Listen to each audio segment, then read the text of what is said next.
Picture this. You have a long commute to work and just want to listen to a good podcast, but there are too many choices. Anime, film, comic books, science. What will you do? Well, never fear. We are here with all of your podcast needs. Welcome, all freaks and geeks. We are the Square Roundtable Podcast, a collective of Black nerds discussing all things anime, comics, science, and pop culture related. Please join us for our weekly podcast every Friday on squareroundtablepod.fandomlim.com, YouTube, and wherever else you get your podcasts. Be there and be square. Hello, everyone. Screenplay Archaeology host KiramidHead here. Before we get into today's episode, I just want to get some intro stuff out of the way. First things first, we are now part of the Fandom Lim Media Podcast Network, so I'm going to link their site down below. And that's why you would have just heard a promo for another podcast, because they're another one of the shows on the network. And as per usual, if you like the show and you'd like to know more, you can check out our social media pages on Facebook, Tumblr, Twitter, and even Instagram now. The show also has a Patreon if you're willing to gift money, but you don't really need to if you don't want to. And we also have a Discord server, which you can join if you want to chat with, the group members there. So that link is going to be down below as well. So yeah, sit back, guys, and enjoy the show.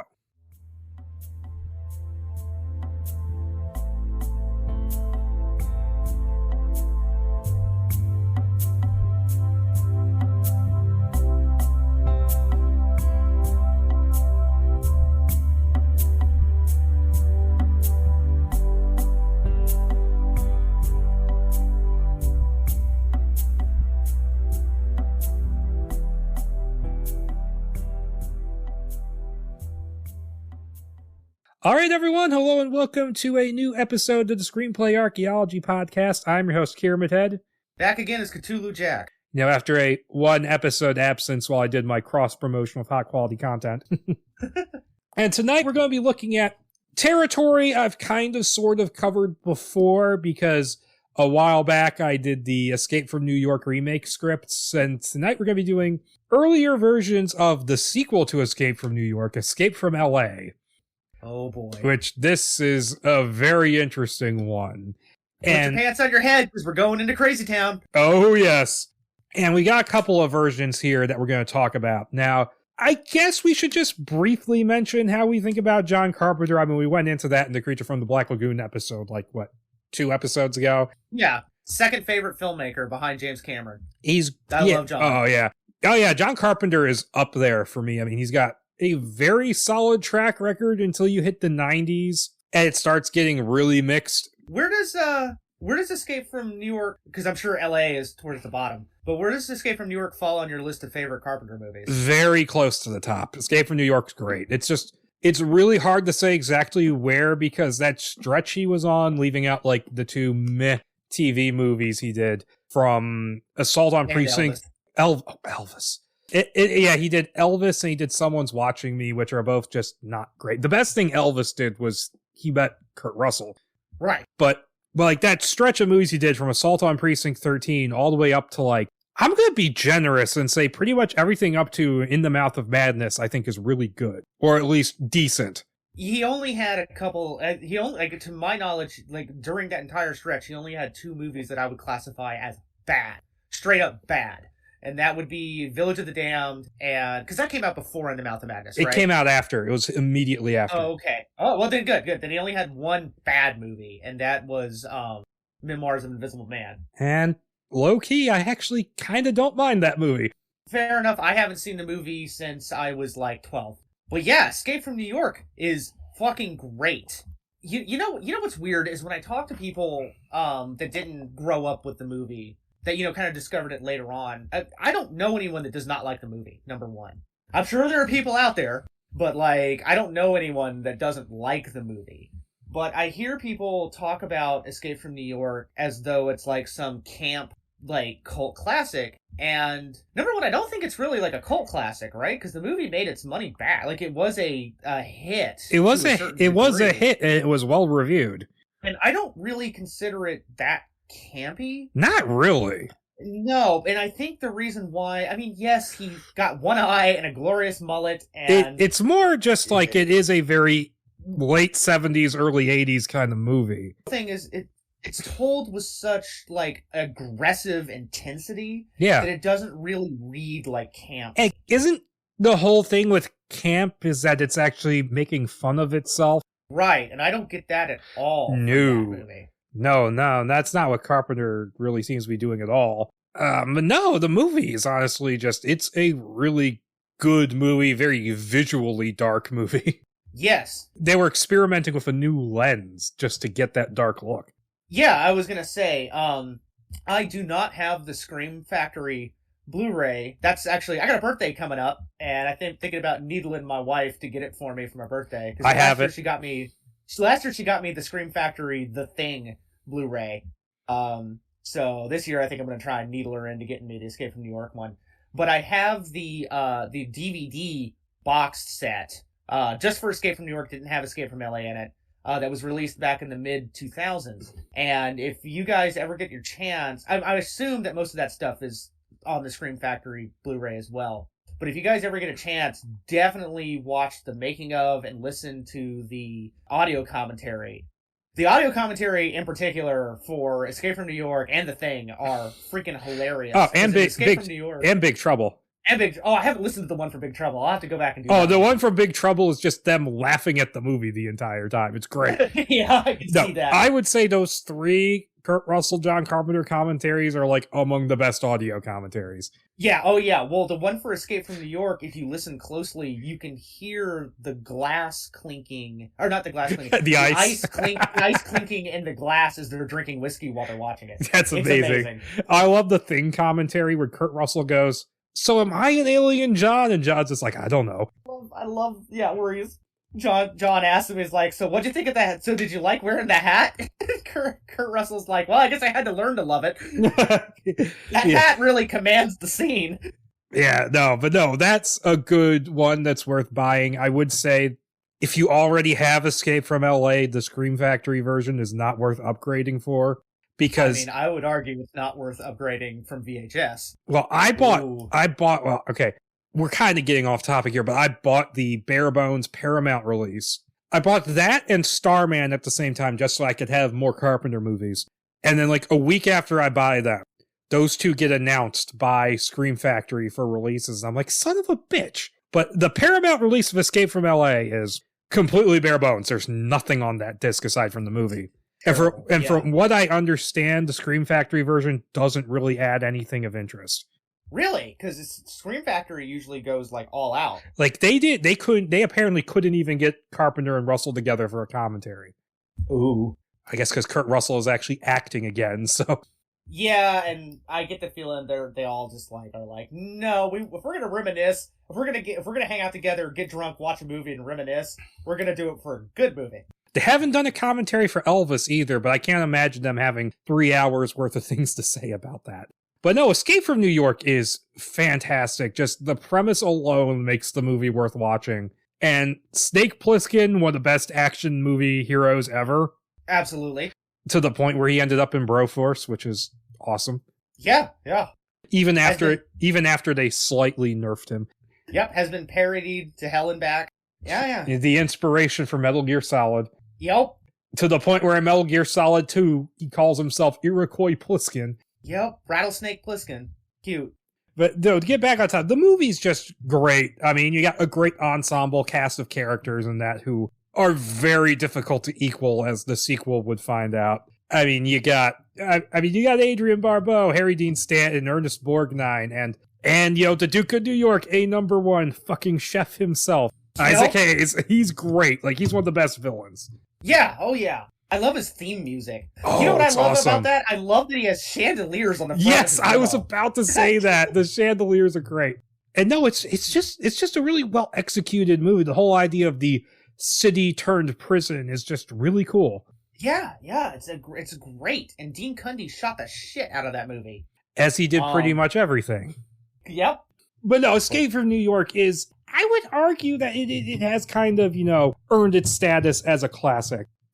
Yeah, it's kind of the movie that a lot of other 80s movies, like, you can definitely see how it set the mold in its own way.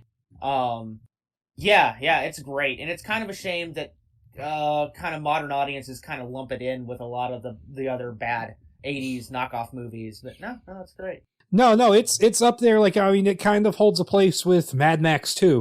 Yeah. Both movies that Neil Marshall really enjoyed ripping off in Doomsday. Yeah. Escape from New York is just, it's a beast all on its own. It's just a really cool idea. It's not even really that full of action. It's almost entirely based on atmosphere. Right. It's much more of like a stealth movie. Well, that's great. Back to Metal Gear Solid. Yep. And to transition to the sequel, another Metal Gear Solid reference, it was a dude. Oh, man. Can't we just keep talking about Escape from New York? I would love to. I would just like to go back and talk about the Escape from New York remake scripts again, because they're all better than Escape from L.A.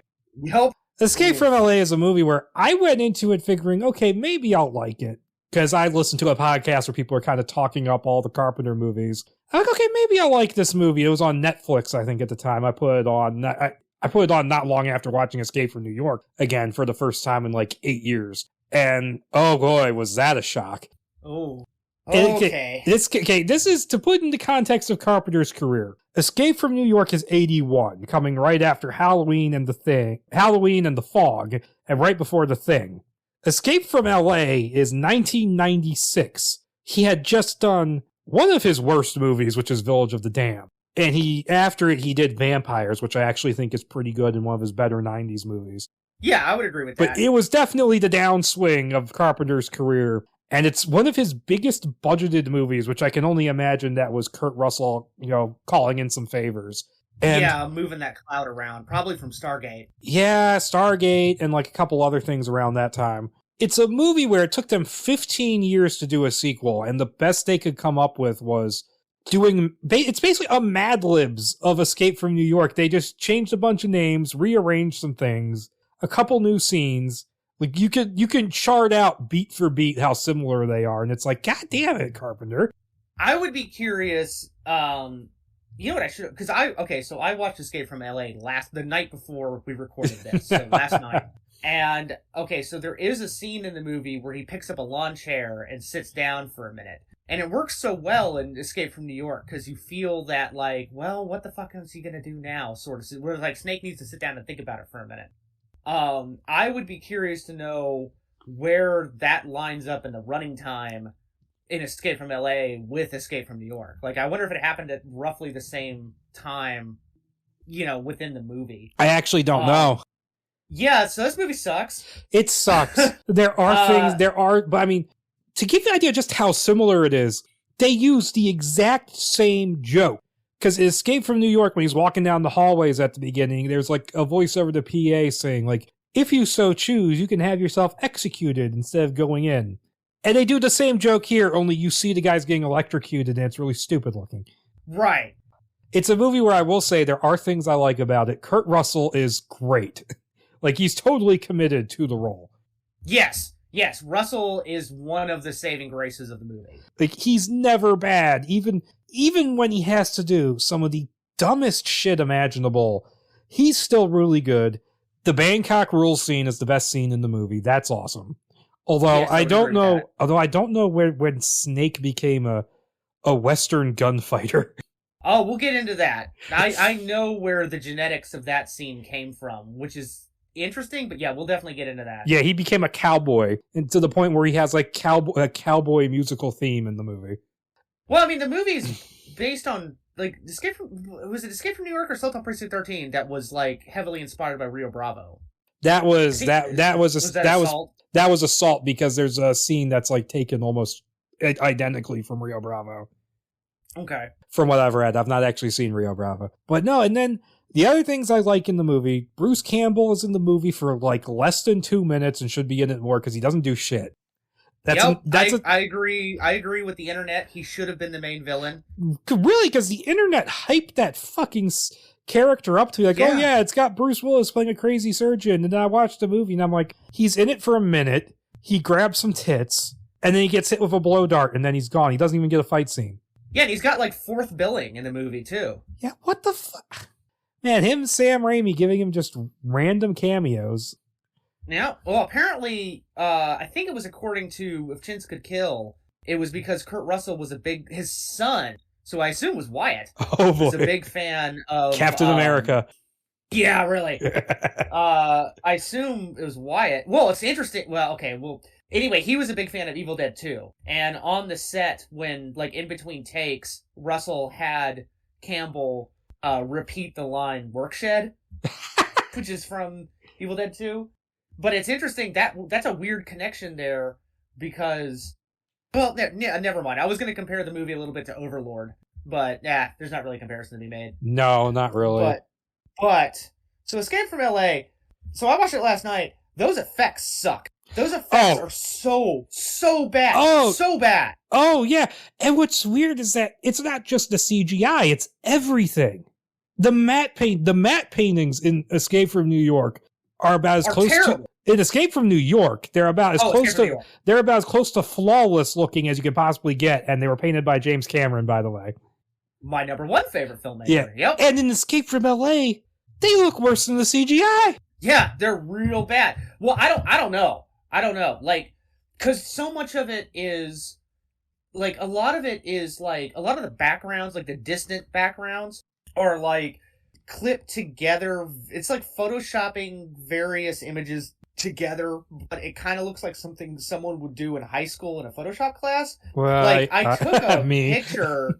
Well, I mean, I took a screenshot while I was watching it. I'm going to post it up on Twitter so you guys can see it, where I'm just like, it's the part in the movie, it's relatively early on. It's where Snake first gets to the marketplace after he lands on the beach, and he's walking along and he gets to the marketplace, and there's like a wide shot of him walking down the road. And it's like, I'm watching this, and I'm like, did the visual effects artist just get bored? Because it's like, it's just like, there are buildings just like glaringly and obviously floating in the air. It's like, and there's nothing in the distance. It's just nothingness. I mean, it's not quite blue screen of death nothingness, but it may as well be. Like, it's like, what, did they just get bored? Yeah. And there's so many baffling visual effects problems where it's like, okay, so there's a bit with the sub at the beginning where Snake gets into the submarine. And it's like, why was that a scene? Why was the submarine itself the one, like the prop, like the one that he gets into? Why was that CGI? Yeah, that's weird. What's glaringly CGI, especially after he lands. And what's weird about that is there is behind the scenes shots of the submarine after he lands on LA Island, where it's an actual prop, right? And it doesn't even look like CG. It looks like they fucking doodled a cartoon over it. Yeah, and yeah, it's so like pasted together. It looks like like using modern day equivalency. I mean, it looks like a YouTube, like a fan made YouTube video. Yeah, and the submarine thing is stupid. I can only guess the reason why he goes through the ruins of Universal Studios is because it's Carpenter taking a dig at Universal because of The Thing and Creature from the Black Lagoon. Yeah, absolutely. And it's a little bit more, we'll get to that in a little bit, but it's a little bit more clever in the Deborah Hill, John Carpenter draft. Yeah. Because, like, in the movie proper, it's just the shark, and it's kind of a weird thing that'll probably get cut out of the episode. Yes. I'm watching the movie last night, and I'm like, is that a real shark? Like, is that supposed to be the Jaws ride animatronic, or is it supposed to be like a real shark? And I actually sat there for a couple of minutes going back and forth. I don't know. That shark moves. So I'm like, that's a real shark. Huh. Yeah, I've been on the Jaws ride. They don't have a whole shark on the Jaws ride. Yeah. But no, the movie, I was trying to get all my compliments in, but it's just so easy to get distracted on all the shit. Cuervo Jones is one of the weakest, blandest, pussiest fucking villains in any movie. He's just a douche. He's not even threatening. He's just an asshole. Yeah. I just want to wrap up one last thing about the visual effects real quick. Yeah, I know you're the effects guy. I am the effects guy. I think the visual effects are kind of what hold this movie back from being like a fun, shitty movie. Like a fun Sunday afternoon beer drinking movie, because it's so... I know there's a little bit of a reason why they're so bad is because the effects company they were using apparently went bankrupt in the middle of production. Okay. Yeah, and the only thing they were able to get finished was the earthquake scene, which you don't need a whole shot out scene of the earthquake that destroys LA. I mean, just do the original movies thing with like the computer screen. And then everything else looks like, okay, let me get into my shit. Let me go back to Cuervo Jones. He's a character that not only is boring and unintimidating, there's a scene where he like patches into the president's feed and is explaining the big plot he's going to do with the EMP satellite. And it's impossible to pay attention to what he's saying. Okay, Snake Plissken has to be in the background of that shot because that's where Stacy Keach and President Uncle Ben, they see that he's there. That's how they know he's still alive, and so they don't nuke LA. Right. But for no reason I can understand, John Carpenter decided, and Kurt Russell went along with the decision, to have Snake Plissken walking on a fucking treadmill. Why? Yeah. And that was so distracting. And then you have lame shit that happens, like there's a surfing scene, there's the slow 15-mile-an-hour car chase, there's the fucking basketball scene, which must have been a 90s thing because Alien Resurrection does almost exactly the same thing, which, although proper credit to both Kurt Russell and Sigourney Weaver, they did all their baskets for real. Yeah. But it's still like, you had to, because it's mimicking that scene in Escape from New York where he fights that big dude with nails through a baseball bat, which is cool. And in Escape from LA, he's shooting hoops. Why? Yeah. You might as well just cancel this movie, put Snake Plissken in fucking Space Jam, and call it a day. Yeah. That's not me trying to be topical, by the way, because the new Space Jam is out. You have the fact that, because, okay, it's a big deal in Escape from New York when all the characters die at the end. Spoilers, like, you feel that shit. At the end of Escape from LA, there's like 4 people in the back of that helicopter who randomly get killed by a missile, and it's like, oh, okay. Yeah, I actually had to rewind a little bit, because I was like, wait, did Hershey get blown up? And then I find out, I went back, and I was like, no, Hershey wasn't one of the ones that got blown up, so I had to go back a little bit further, and it's like, no, Hershey gets shot and falls out of the helicopter, but it's the back of her back and back of the head is facing us, and it's like it's got to be less than a single second like of film time.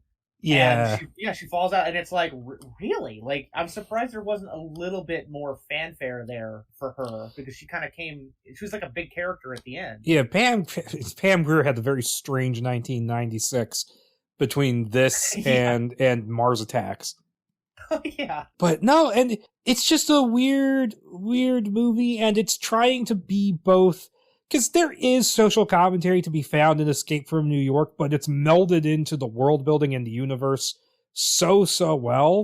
And in Escape from LA, it's both brick to the head satire of Hollywood culture and brick to the head, we don't like the religious right.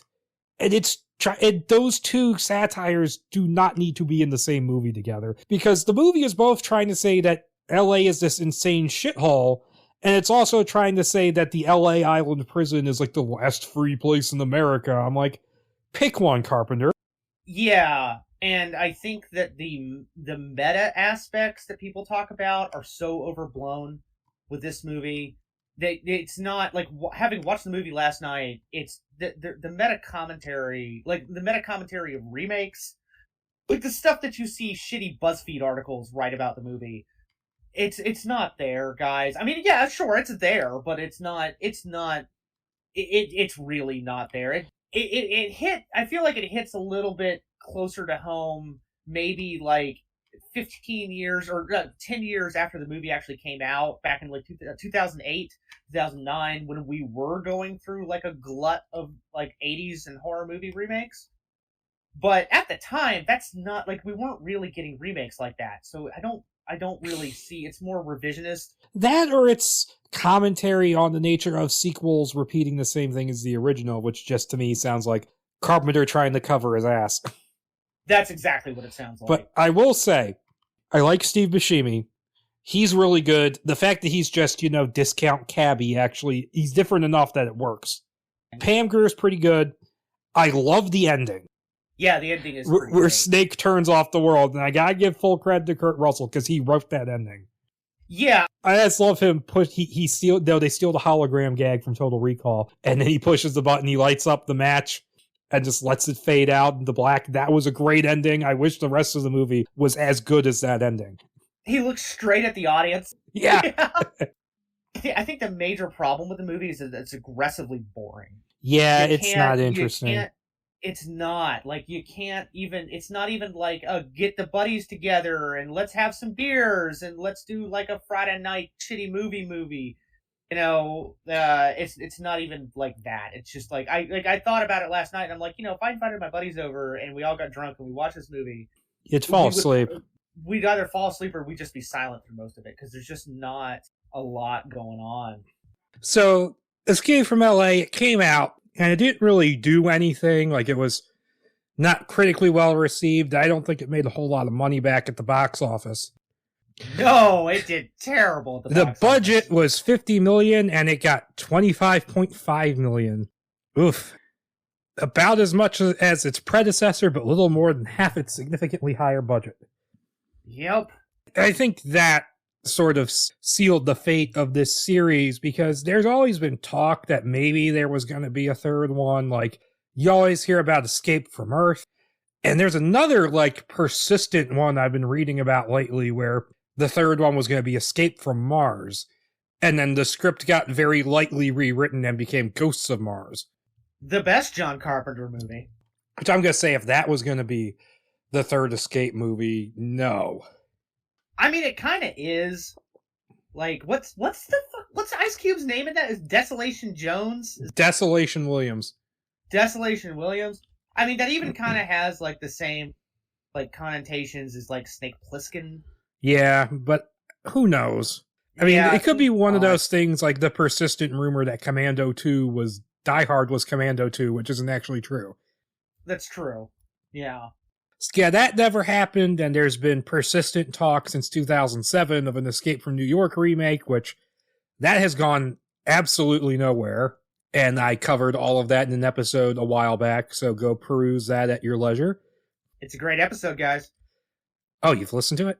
Oh, yeah. Yeah, that's a good one. Yep. And that kind of takes us into what the episode is going to be, kind of turning back the clock and looking at what became Escape from LA. And now the first one we're going to be looking at is a script that was written by Coleman Luck. That is one hell of a name. Yep. And is dated, it's a first draft dated December 7th, 1987, so Pearl Harbor Day. Holy shit. Yep. And the synopsis of this one, before I go into the background of it, is that it's Snake Plissken. He gets picked up by Bob Howe from the first movie, and we find out pretty early on that this is a prequel, which is going to raise so many questions. And basically he gets sent into LA, which after an earthquake has become an insane asylum for the entire United States. Like, New York is the regular prison, LA is the insane asylum. He gets sent in there and he's supposed to help them test some kind of new weapon, but not everything is as it seems. Yeah. And the background for this is that Coleman Luck was largely a TV writer. Looking at his IMDb, it's Equalizer, right? Yeah, he wrote 14 episodes of Equalizer. Kind of his biggest thing he had going for him. And he thinks that's why Carpenter went to him. Okay. And so going by what the Facebook page for Escape from New York and LA page has to say is that Kurt Russell approached John Carpenter on doing a sequel to Escape from New York in 1986 on the plane back from New York when doing press for Big Trouble in Little China. And there was plans apparently doing a sequel or sequels earlier, and both Lee Van Cleef and Russell wanted to do it if Carpenter was involved. And Carpenter felt that the ending of Escape from New York pretty much summed it all up in terms of the character and left Carpenter clueless as for what to do after that. And he couldn't come up with something with a resonance, so he decided to commission a screenwriter to work on it. So he brought in Coleman Luck to write a draft based on an outline by him and Russell, which would serve as a prequel to Escape from New York. Now, what Coleman Luck himself has said is that he had one meeting with John Carpenter, and he had a separate meeting with Deborah Hill and Kurt Russell, and the only thing he was actually given was make it a prequel. And he said, just go write it. Huh. So that's very strange. And so that takes us to the script, like I said, dated December 7th, 1987. Oh boy, here we go. And it does kind of the opening of Escape from New York, only with LA. It's showing a hologram, and it's explained what happened to it. In 1991, two catastrophes occurred. first a genetically engineered virus designed to kill off the medfly pest. It interacted with the discharge from a suntan lotion factory and mutated. It spread around and caused damage to 99% of the residents' cerebral cortex, which drove them all insane. Drove all of LA insane, basically, and then 3 weeks later, a 9.1 earthquake struck the city, making it into an island. And the United States Police Force, as we saw in the first movie, they abandoned and isolated the city, which was redesignated as an asylum for the criminally insane. Yeah, so it's weird, but I kind of like it. Like, that's the kind of weird shit that I do like. Just like that weird, like, how they made a vaccine for the medfly, and then it, interacted with the fucking sunscreen oil. Yeah. That's hilarious. Yeah, and that's kind of giving you an idea of what the tone of this thing is going to be. Yeah, absolutely. Just a taste of it, though. And so it then cuts to a government helicopter as it arrives at Las Vegas, which is now a seaside resort and naval base called Las Vegas by the Sea. And it's presumably because of the earthquake. Now, I hate to break it to them, but a whole heck of a lot more than just LA would have to break off from the coast in order to make LA into a port. I mean, Las Vegas. Las Vegas, yeah. That is a sizable chunk of the country, actually.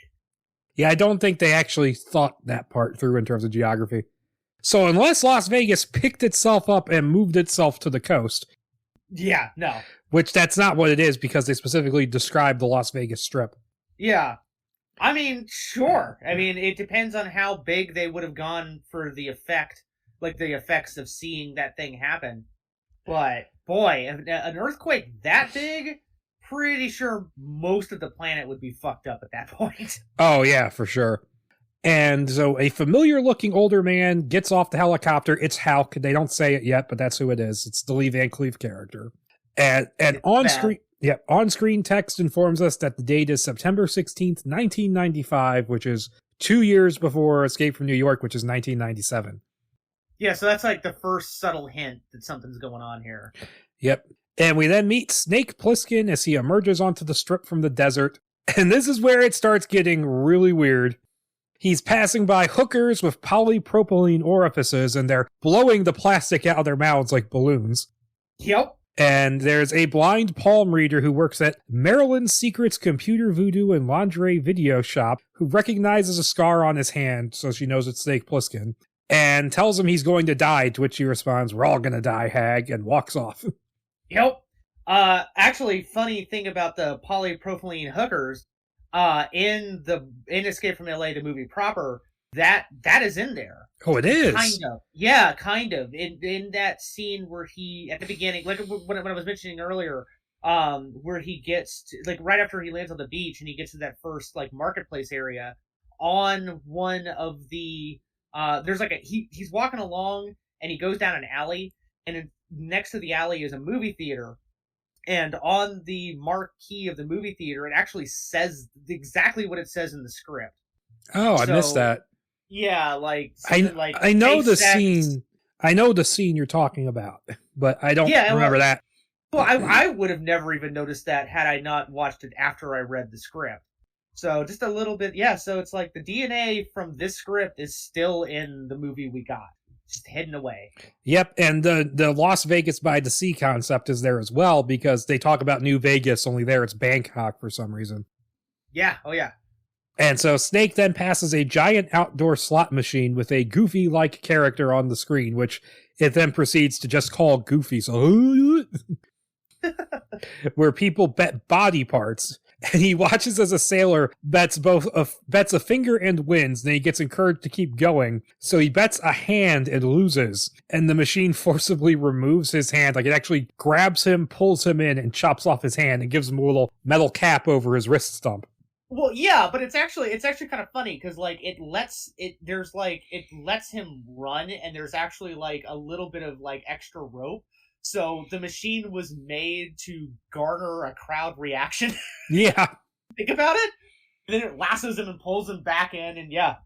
And Snake, who is recognized by literally everybody in the crowd, he walks up to it, and he literally bets his ass, which for some reason is worth more money than a finger or a hand. Yeah. $1 million. And they say $1 million is the highest payout it gives. I gotta assume greenbacks. Yeah, it had to be. And so and he loses, and then he ends up just destroying the machine. He breaks the screen so Goofy stops talking, and then he just throws a grenade inside it and walks away. So yeah, he destroys the slot machine.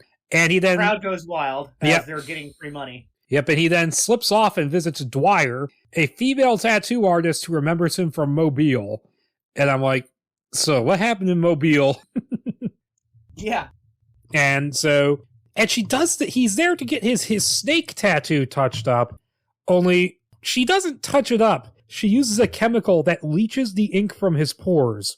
And then she uses a machine that gives him a 3-dimensional new tattoo. Yeah. So I got shades. I got a little bit of shades of the Total Recall remake from that, I think. Oh, God. Sorry to bring God, that up. no. Put that back into your mind. No. And she then drugs him, and as he passes out, Snake sees Bob Houck from the first movie approach him, and they spell his name differently here than they do in Escape from New York. Yeah, well, I always thought it was Hawk, like the bird. They say both in the movie. Okay. They say both in Escape from New York, and Houck is just kind of the one that stuck with me. Okay. And Snake comes to in Houck's field office, shirtless and tied to a chair, and Houck lists off Snake's crimes, which Snake is really vocal in responding to stuff in this. So it's like, you killed an IRS agent. It's like, you wouldn't. And Snake has like a rejoinder to that. I'm a tax protester. Yeah. He is, I guess, let's just go ahead and get this out of the way quick. He is far, far too verbose in this script. And a lot of it just feels like padding some of his lines are pretty funny, but most of it is just the worst kind of like comeback you could imagine. I mean, it really is just basically stuff like, I'm gonna rip your balls off and shove it up your ass. Those kinds of like retorts. And it's like, and that bothered me. Well, that was like one of my biggest problems with the script, because I like Snake being because you watch Escape from New York, and even the movie we got, L.A., and he's really like understated. He doesn't really talk a lot, and he's not really quippy either. Like he's very Metal Gear Solid Snake, where like he basically just repeats what he just said back at the audience. And he's got like 8 lines in Escape from New York. It's call me Snake. I don't give a damn about your president. The name is Pliskin. Yes, no. I'm too tired. Maggie. Yeah, that's pretty much it. And that's one of those things where if this version had gone ahead, I feel like even with this script going into production, I feel like Kurt Russell could have just gone and like crossed out all the dialogue. He would have been like, I'm not saying that shit. Like that's kind of like what that kind of happened with Batman Returns, where Michael Keaton went through the Daniel Waters script and just penciled out a lot of the dialogue. Yeah. But no, there's a lot of like rejoinders in this. But no, Houck is reading off all these crimes. It's notable that he doesn't mention the Treasury robbery in this, so he hasn't done that yet. Right. So Fresno Bob might still be alive. Still out there somewhere. And he's making threats throughout the whole thing, all to make a point about how Snake is expendable and he can do anything he wants with him, and then Snake responds by just taking a piss on his desk. Yep. Which is impressive considering he's tied to the chair. Yeah. Like, I don't know if that's right for Snake Plissken, but it's fucking funny. And so Houck has him taken out, and then apparently for the next week, he gets interrogated, put in a sensory deprivation tank, and then is put in a drum and has the drum beaten. For 3 days. Yes. He's put in a drum and he's put in an a barrel and beaten with baseball bats for 3 straight days. Yeah, and all of this is going on. Like, all 3 of these things, like the interrogation, the sensory deprivation, and the steel drum thing, those each go on for several days apiece, and it's added up to about a week. So yeah, there's no urgency with this mission. No, which is interesting. And because it never comes up, I guess we'll go ahead and mention it now. Yeah, there is. He does not hit. He doesn't get a bomb in his neck. He's not hit with a virus. No. I mean, that's interesting. Kind of up to him. Yeah, which is cool because it's not repeating stuff from Escape from New York. And so Halleck briefs Snake on the mission he's been recruited for. And he's like, oh, you fit the psychological profile that the Department of the Army wants for this escape and evasion exercise. We're going to have you parachute into the geographical center of the island with a 48-hour time limit to reach a place called Rodent Park and get picked up by Halleck. And he's like, yeah, if you miss it, I'm just going to leave you there. Yeah. Yeah. And so Snake agrees, but he has 3 conditions. He gets to choose his weapons. Halleck will grant him 1 wish if he makes it to the end, which feels like Snake knows something about Rodent Park, which he doesn't know.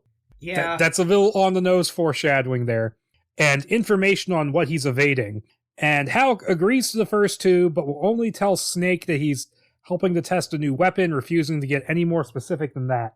And 20 minutes later, Snake is taken out over the island via helicopter, and he tries to shoot Halleck, but he's like, I thought you might do that, so the first 10 rounds were blanks. I'm like, that's not the smartest plan. Yep, another holdover into the movie. Only in the movie, aren't they holograms? No, no. Oh, wait, that's right. Yes and no. That's right. When he's getting into the sub. Yeah, they're holograms in the cell, but for some reason they all went out to the sub with him. All right. That's right. And so he parachutes in, and he's parachuting into Century City, and he's passing crazy people dining and dancing in a ruined building.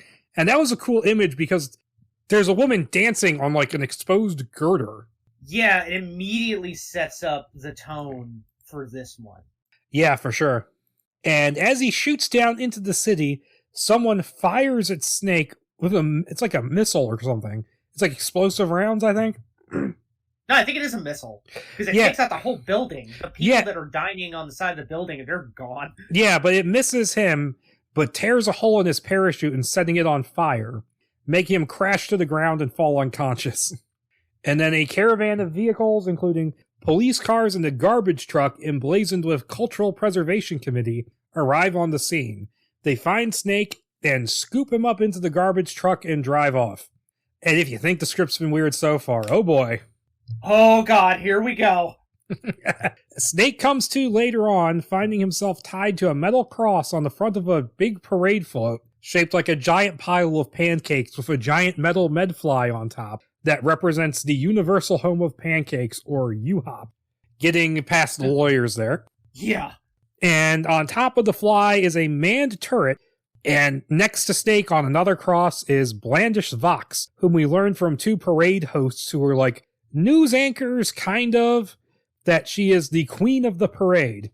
And she also says she's a big fan of Snake's videos, but he has no idea what she's talking about.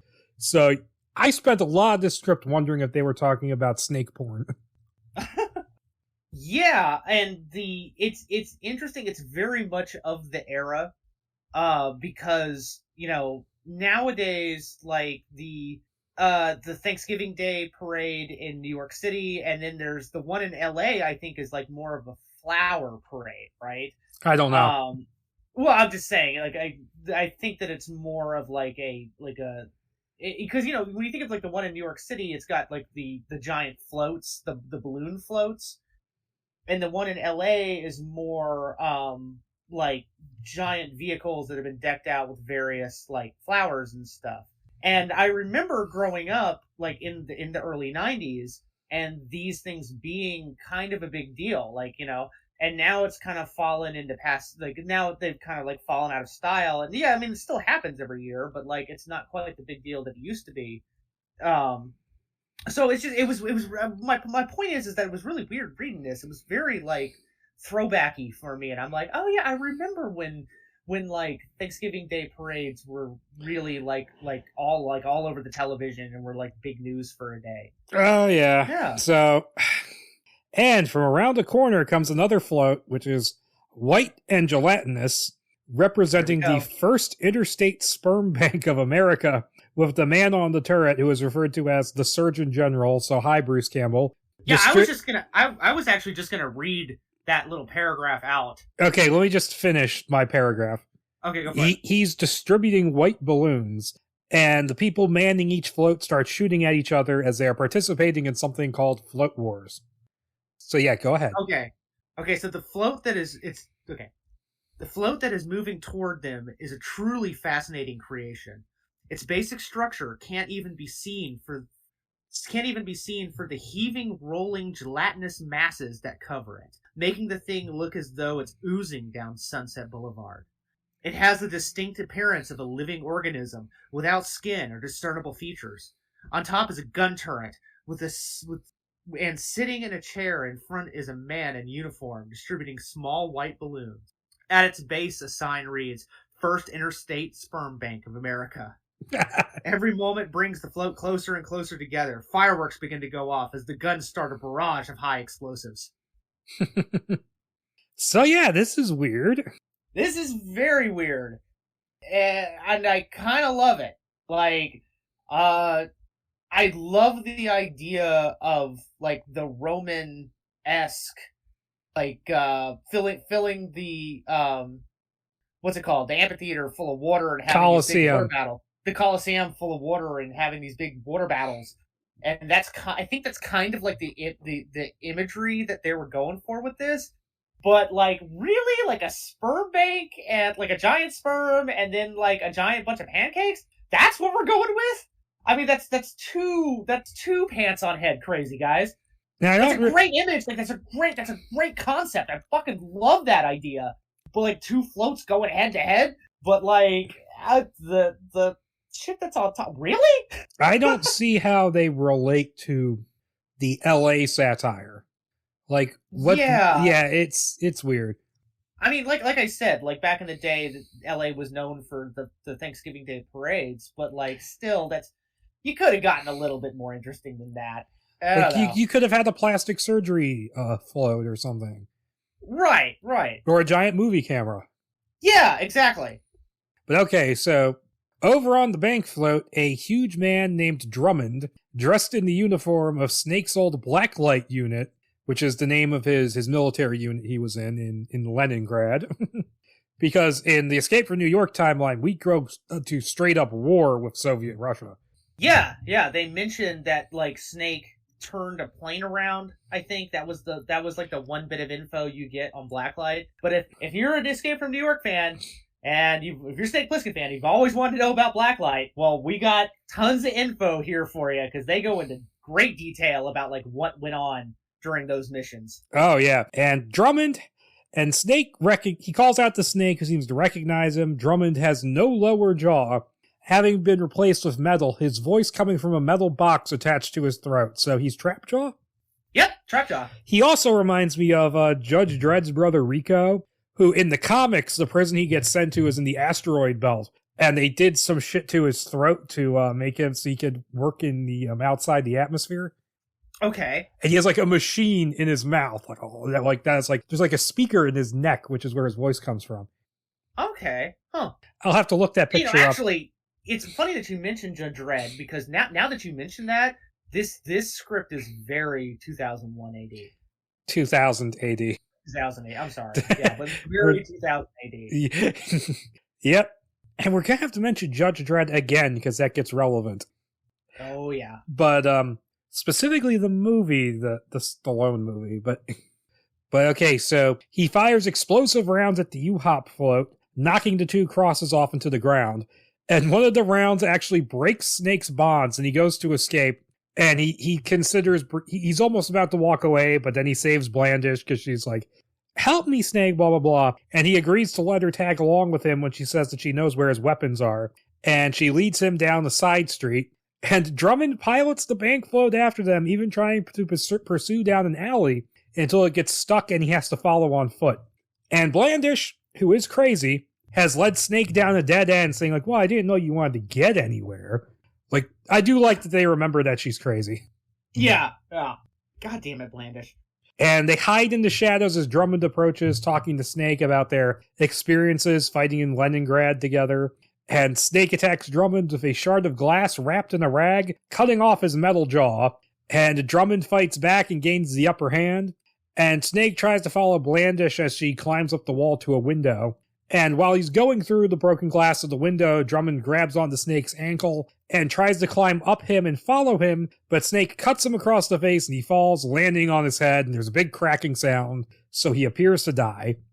Yep, probably the last time we'll see him, I'm sure. Yep. And so Snake and Blandish find themselves inside the float warehouse full of fully inflated parade floats. And she says, this is where they took you in the garbage truck initially. I saw where they hid your guns. And she leads him to a toad float made out of toilet paper, saying his equipment is hidden inside. And she crawls in and she's talking about it like she's in like its digestive system while she's crawling around in there. And she also warns him about the bald cats because they're all female and they hate men. And sure enough, one attacks him. Yeah, which is weird because, like, I want to say there is a single line of dialogue in the movie proper that references the bald cats. So a little bit more DNA there. And yeah, I absolutely would not put it past these crazy motherfuckers to actually do an anatomically correct frog. It's made out of toilet paper. Yo, I'm gonna have to fucking watch that piece of shit again. You keep pointing all this stuff out. Don't do it. And so he turns up, and so the cat runs off only for Drummond to turn up alive and fight Snake again. And Snake says that he was shot and killed in Londongrad and that Snake buried him himself. And they fight on the ground for a bit before Blandish emerges from the float with Snake's gun. And she stops to watch for a bit before giving it to Snake, and then uses it to kill Drummond once and for all. And he's like, what the hell, were you gonna let him kill me? And she goes like, well, he made me queen of the parade. Oh, God. Yeah. And so Snake and Blandish, they leave the warehouse, and he tells her he's trying to find Rodent Park, which she hasn't heard of. So Snake just walks off and tells her not to follow him, and of course she doesn't listen. And as they walk down the street, a pale face with bloodshot eyes and red hair watches Snake from an open manhole, so Pennywise, before fading into the darkness. And Snake walks into a bar called Agnosia's Place, where Blandish tries to warn him away from, but he goes in anyways and tries to order a beer. But everyone in the bar has empty black eyes and open black mouths. So it describes them at one point as being effectively catatonic. Yeah. And Snake then changes the TV to the local news, which reports on Snake and Blandish escaping the parade and naming them both as fugitives. And the news also refers to Snake as a video star again, and the confused Snake insists he's never made a video of any kind. This is one of my favorite things about this script, is the news anchors and their introduction, and like you see them from time to time. The page. The page. On TV, behind cracked and broken desks stands a giant photo backdrop of Island LA in all its glowing destruction. Electronic theme music plays as an announcer introduces the news team. And here is your award-winning call-in request, Eye on the News team, Alan Barkin. Angle on Barkin. The camera focuses on a middle-aged man with white hair. He sits absolutely rigid with his shoulders and head thrown back, his arms hanging limp and his mouth open. His eyes are rolled completely into his lids. Cynthia Crestview. The camera shifts jerkily to an Oriental woman with an incredibly huge mop of wild black hair. She is hunched over the desk so that her face can't be seen. Every few minutes she glances up at the camera with wild eyes, then quickly buries herself again, writing gibberish on a pad. Weather with Dr. Bastian McDermott. The camera searches and finally discovers a plump man wandering around among the lights. He's staring at a giant colored map of the entire country, complete with a full array of weather symbols. Unfortunately, it is no country recognizable on this planet. Sports with Johnny Dish. The camera swings to the skinniest black man in the world wearing a tank top and a grin. And with your call-in request, Eye on the News Billboard entertainment editor, Emilio Rastafar Babosevich. And I just loved all of that. Like I was like, okay, I dig this. Yeah, and I like the call-in request guy. He says, "Oh, this one wanted to see a small plane crash into a gasoline storage tank, and then they just look what we did for her." So they cut away to a massive fire. Yep. Yeah, this whole scene is weird. So the police chief comes on the TV, and he says that Snake and Blandish should be considered armed and dangerous and should be killed on sight. And that's when Blandish alerts Snake to the fact that the catatonic bar patrons have surrounded them, and she tells him that he can get away by moving very slowly, as they're set off by fast motion and talking. And so they get out of the bar, but Snake, just to be a dick, slams the door on the way out, causing them to fire off their guns. And Blandish is like, oh no, gunfire attracts weird things. And of course, That's when the crazed surfers emerge from the sewers to pursue them. Yep, so it's that scene from Escape from New York where they all come up from the sewers. Yep. And the surfers corner them in a dead-end street and drag them into the sewers tied to surfboards. And Snake and Blandish are taken to the boardroom where there's multiple people strung up on upright surfboards surrounding them. And the surfers are driven off by a loud roaring sound. This is just making me think of Obi-Wan from A New Hope. Yeah. That fucking sound he makes that for some reason Lucas changed in every release. Yeah. And what first appears to be a one-eyed monster approaches from a tunnel, but it turns out to just be a cart with a massive eye-like light on it driven by an elderly one-eyed man named the Sewer Man. And he unties Snake and Blandish, once again recognizing Snake as a video star. And he says, hey, we haven't had a video star here in a while. And he points to this corpse. He says, oh yeah, he's over there. I think his name was Geraldo. And he's got like the mustache and the microphone. It's a skeleton with a mustache and a microphone. Yeah. It's Geraldo Rivera. I guess the sewers were Capone's vault. Yeah, really. And so the sewer man roasts a bald cat over a fire for them, mentioning that Mr. Turnwheel, the most powerful man in L.A., took all the rats out of the sewer. And Snake asks about Rodent Park, and the sewer man says that's Turnwheel's place and that Snake should stay away. And Snake, once again being very verbose, he applies more pressure, and the sewer man agrees to take Snake to a map to help him find his way. And as they drive off in the one-eyed cart, the sewer man explains that the surfers covered in that specific suntan lotion were hit the hardest by the plague and took to the sewers not long after. I like that. That's kind of clever. Because, you watch Escape from New York and you see the crazies come out of the sewers and you're like, well, I wonder what their deal is. And then you kind of have an explanation for it in this movie. And it actually fits within the narrative of the movie. It's fun. That's a cool little idea. Yep. And yeah, it fits logically within the setup for how LA became an insane asylum. Also, the boardroom? Really? Yeah. And the sewer man takes them to the sewage center control room, where he keeps a map of all of the post-quake tunnels, and he tells Snake he's not sure of Rodent Park's exact location, but points him in the general direction, saying it's a place where all the tunnels stop. And Snake just rips off the relevant portion of the map, and he and Blandish climb a ladder from the office that takes them up to the Hollywood Bowl. And thankfully, they do not play fucking basketball. No. Thank God. And they then follow the freeway, because it's an LA movie, so we have to talk about the freeway. Damn you, Judge Doom. Yep. And they pass crazed people living in the stranded cars all along it, and they follow a corpse with a sign pointing to the San Diego exit. And oh boy, here we get another part. As they make their way down the ramp, a limo drives over a nearby overpass.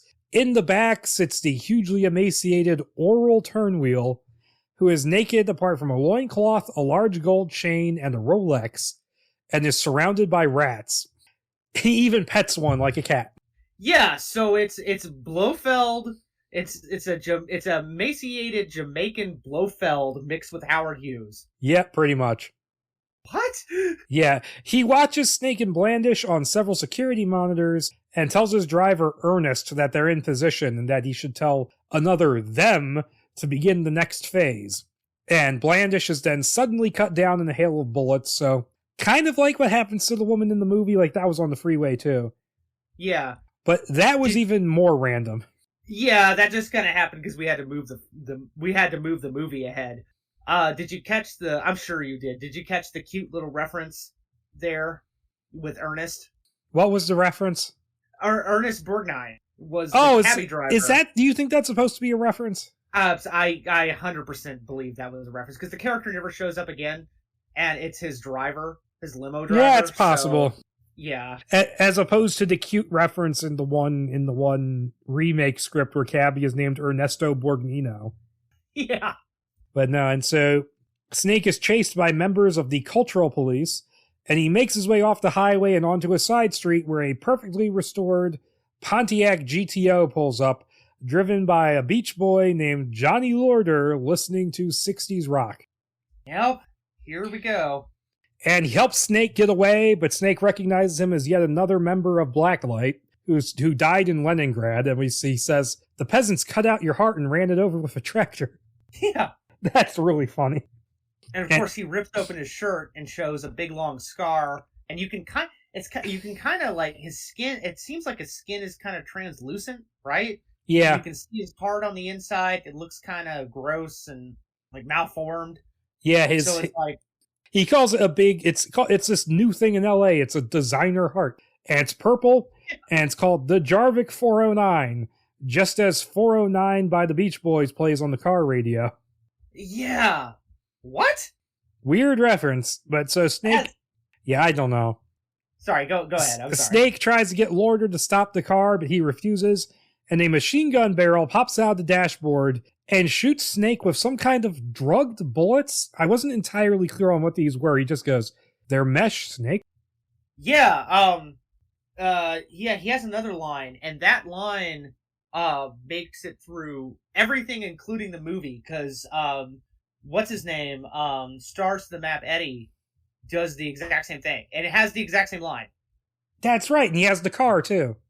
Yep. So he's kind of like both Mapped to the Stars Eddie and the random surfer guy. Yeah, exactly. Yeah. And when we get there, it'll be kind of fun to see like where certain characters went in the movie proper. Oh yeah, and things then go into a trippy video montage as Lorder leads a drugged-up Snake down Rodeo Boulevard by a chain around his neck. And they pass some strange stores, including a taxidermist specializing in pets, and a whole grain restaurant where some unidentified meat is turning on a spit. Yeah. And Lorder takes Snake to Bloodgood's fashion factory and music warehouse, where a strange synth rock band named Jowls is playing, and they pass women making fur coats out of unidentifiable fur, as well as a bikini waxing station with a massive vat of boiling wax. And the two wax girls then lead Lorder and Snake upstairs to a showroom full of beds, where Lorder leaves Snake to the girls who beat him up and presumably fuck him. Yeah. That whole sequence, I don't understand the point of it. Yeah, it's very weird. It's weirdly written. It almost feels a little bit like filler, like we have to get from point A to point B. I'm just in terms of like the way it was written. But yeah, it's very, very odd. And so Snake is shoved out the back door sometime later, where Lorder recognizes that he's coming off the high. I lost my place for a second there. And he then steals one of Snake's boots and his gun, saying he'll have to go to the health club to get them back. And sometime later, a pissed-off one-booted Snake makes his way to the Los Angeles Health, HELLTH connection.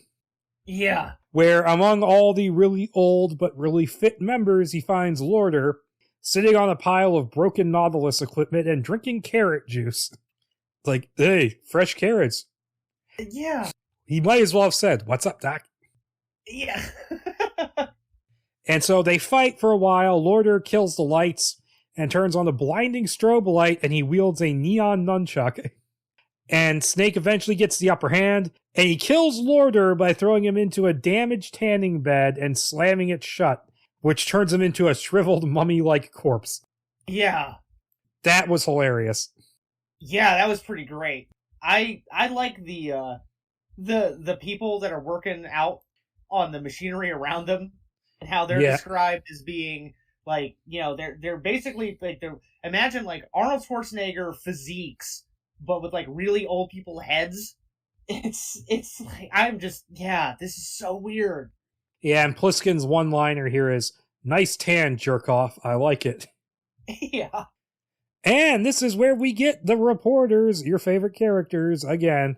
Because he's forced to vacate the building when an armored SWAT team appears, but it turns out they're really just those call-in request guys. And they spend ages, they're zooming in on Lorder's corpse, and they're using forensics to tell if it's Snake or not, and this scene goes on way too long. And meanwhile, Turnwheel meets with 3 suited men in the back of his limo, who say the results of the fight were inconclusive, and Turnwheel just smiles and pets a rat that he's holding. So basically, it hasn't been revealed yet, but as we can figure out by this point, the weapon that Snake is testing, it's his old team. Yes. Now, there's more to it than that, but we'll wait until we get there to really get into that. It is interesting. Okay, and so meanwhile, the cultural police have caught up with Snake, and they've brought along several canine units after them. And this is not your average canine unit. They're crazy people who run around on all fours and think they're dogs. This could either be really cool and creepy, or it could be really stupid, depending on how it's done. I'm gonna veer towards the latter. Yeah, considering the rest of the script and the actual escape from LA. Yeah. It's just weird. It's like, oh, okay. That's strange. But the strangeness at least has a reason behind it. It's because it's all the crazy people in LA. Yeah. I mean, and it it's the, mental corrections. So, yep. But still, it's still like, what? And so, Snake flees from the canines into a building before jumping out of a window onto the top of a bus. And I think we're getting up to your favorite scene. With a sign promoting Reverend Mother Share Blessing's New Age Rainbow Channeling Show. He rides the top of the bus to the Griffith Park Observatory in the Hollywood Hills, and the canine units are still pursuing them, so he sneaks into the men's room, where he creeps up on one of the cult's red-robed elders while he's taking a piss, knocks him out, and steals his robes to blend in. So he goes full Conan the Barbarian. Full ending of Mortal Kombat the movie. Oh, yeah. Only, he actually gets further along here than Conan did, come to think of it. Yeah, that's true. He doesn't fuck up almost immediately. Yeah. But no, this seems to work, despite Snake being a step behind in the rituals and chants. As the Reverend Mother walks out on stage in a gaudy sequined outfit, the canines start to search the congregation. And the Reverend Mother, and I'm just thinking, is this in the Dune universe? Is this this part of Missionaria Protectiva? Okay, so that's not going to make sense to anybody. But the Reverend Mother, her face projected on the room's starry dome, commences the proceedings, saying she'll channel Dr. Boobos, the 20,000-year-old man, and will need Brother Eustace to help translate. And the spotlight moves over to where Snake is, so you get the idea he knocked out the translator. And Snake's like, oh crap. But so he gets up, moves to the center stage to sit down next to the Reverend Mother, and the canines are still getting closer. And as she begins the channeling, her projected face becomes older and lumpier and begins to talk to the congregation. And the congregation's like, oh, Dr. Boobos, we've read all your books. And he goes, buy more. Yeah. And so Snake finally has to present a translation. I'm actually going to try and skip ahead to this page to read his actual dialogue here. So the question from a ratted hair man says, a psychic told me in a past life I was a talk show host, and I've been so depressed ever since. Is it true? The good doctor goes into a long guttural babble, then the spotlight shifts to Pliskin. What did he say? He says, yes. And before that, you were a maggot on an elephant's butt like everybody else in here. So we kind of glossed over some stuff, I think, right then. So did you mention that, Cher is referenced? Yeah, her name is Reverend Mother Share Blessing. Okay, yeah. So I got a question for you, right? Carpenter was going to make a movie called Pincushion, right? Which was supposed to be like a Mad Max ripoff, basically. Yeah. And it was going to have Cher. So I'm like, what the fuck? I can't imagine Coleman Luck knew about that. It's just... Well, that would be... I think that was after this. I thought Pincushion was before this. Well, the dated draft I have of Pincushion is 89, I think, so... Okay, so right about the same time. That's odd. Yeah, and apparently... I think... Go ahead. Supposedly, it was Cher who got Carpenter kicked off that project. Yeah. This part is a lot of fun. I actually really liked this part of the script. I just wish it had a better ending, I suppose. Because, him being you were a maggot on an elephant's butt. I mean, that's funny, because it's so terrible.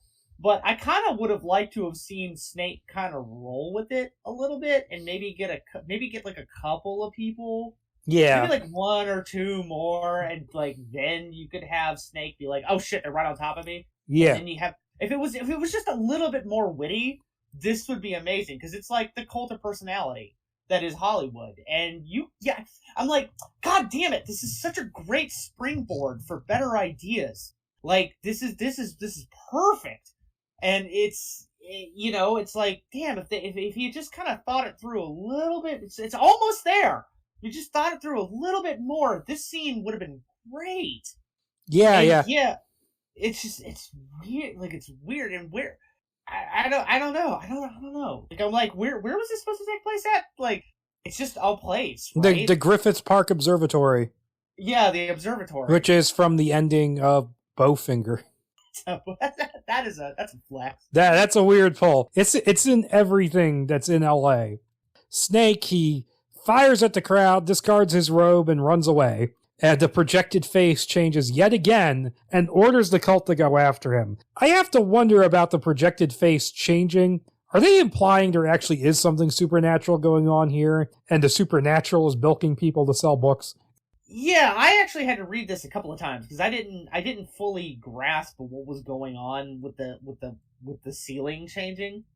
It's some sort of projection, but I'm not clear how it works. Well, I assume it would be like a not map to the stars Eddie, but like a star map type thing with constellations, which is kind of neat. Like that's a really cool idea. It's just weirdly written. I don't think there was enough like attention put to like the details of like, you know, in the notes of the script. But yeah, anyway. Yeah, well, it is still a first draft. Yeah. But no, they catch Snake almost immediately, and he gets brought before the giant face, who is yet another fan of his videos. And he just goes, "Screw you. Obviously your mind is not enlightened. You cannot see the beauty of the gods around you." Occultist sneers in Pliskin's face. "You must find the god within. We are all gods. No wonder the world is such a bag of horse shit." Thanks, Snake. Yes. Sage. Yes. Sage commentary there. Yes, thank you for pointing out the obvious. "Take him away. The masters will meet him at the holy vessel." So, okay. So, you know, they take him to the holy vessel where he's going to be enlightened by the elders. And this turns out to be the Queen Mary, which has been beached between two skyscrapers by the earthquake. And the Queen Mary, once again, is in the movie. It's just, I don't think it's beached, but... It is. That's it is. Yeah, I know that's where she lives, but... It's really underwhelming because, like, I'd forgotten about that shit.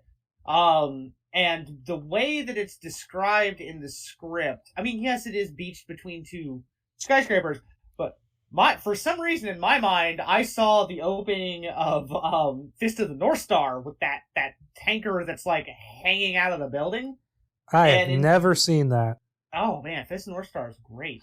Which Fist of the North Star are we talking about? We're talking about the original Fist of the North Star. We're talking about the first episode of Fist of the North Star. Oh, so you're not talking about the live action movie. No. But yeah, in that first episode, there is like a shot of a skyscraper with a tanker like shoved through it, and it's really like a striking shot. It's very neat. I have read a script where there's a submarine hanging out of a skyscraper at the end, and what script is that? It's on the list of ones you want to read. Oh boy! For the show, it's one of the Doc Savages. Okay. But okay, so he just gets kind of left there by the cultists. Like, you don't... apparently, it's also considered... It's their enlightenment center and their mausoleum, because all the tourists on board the ship apparently got stuck inside and died. Right. But no, so they just kind of leave him there, and then a deathly pale, oddly acting Blandish, so not dead, appears on a catwalk above him, holding a candle and telling him to follow her. Not seeing much choice, Snake goes after her, going deeper into the ship. And along the way, Snake catches a glimpse of a wet face inside a shop window, which he recognizes as Dargan, another one of his Blacklight teammates. But it soon disappears, and Snake continues down the corridor. That's a nice creepy moment there. Yeah, this part is pretty creepy. It's also really cool. So keep on going. And so Snake comes to a flooded room with a locked door at the far end. And Dargan reappears here, and he's like moving his face above and below water, telling Snake he has to get the key to the door from him. And we learn here that in Russia, Snake and Dargan stopped to swim. Dargan got torn in half by machine gun fire, and Snake mercy killed him. And they fight, and it's kind of an underwhelming fight because Snake gets dragged underwater, and I'm like, oh, this is going to be cool. It's going to be like that Arthur Lancelot scene again, and then just cuts to him. There's blood in the water, and Snake comes back up with the key. Yeah, it's excuse me. That second beer is starting to hit me. Oh boy. It is underwhelming, but it's written in a really neat way. And I like that this is kind of like the first, because we've met two of his former Blacklight compatriots, and both of them were like implied. I mean, like all these guys are implied to be bad guys, right? Yeah. But the first two were like implied to be like bad people. And this one is a little bit more interesting because this is like the beginning of something that'll show up a little bit later in the script, which is sort of Snake's regrets from his past. Yeah. And it's kind of neat. I wish there was a little bit more of this kind of worked in. Yeah. The other two Blacklight guys, like he's like quipping at it. They're like doing really shitty 80s quips at each other, and he kills him. He doesn't give a shit. And then there's this one which kind of hits him a little bit closer to home. And like I said, like I wish that there was more of this in this. Yeah. Also, I forgot to mention it earlier, but I'm pretty sure this script is the origin of Snake's official name being Lieutenant SD Bob Pliskin. No, they say that in. Oh yeah, that's right. I was going to mention that at some point.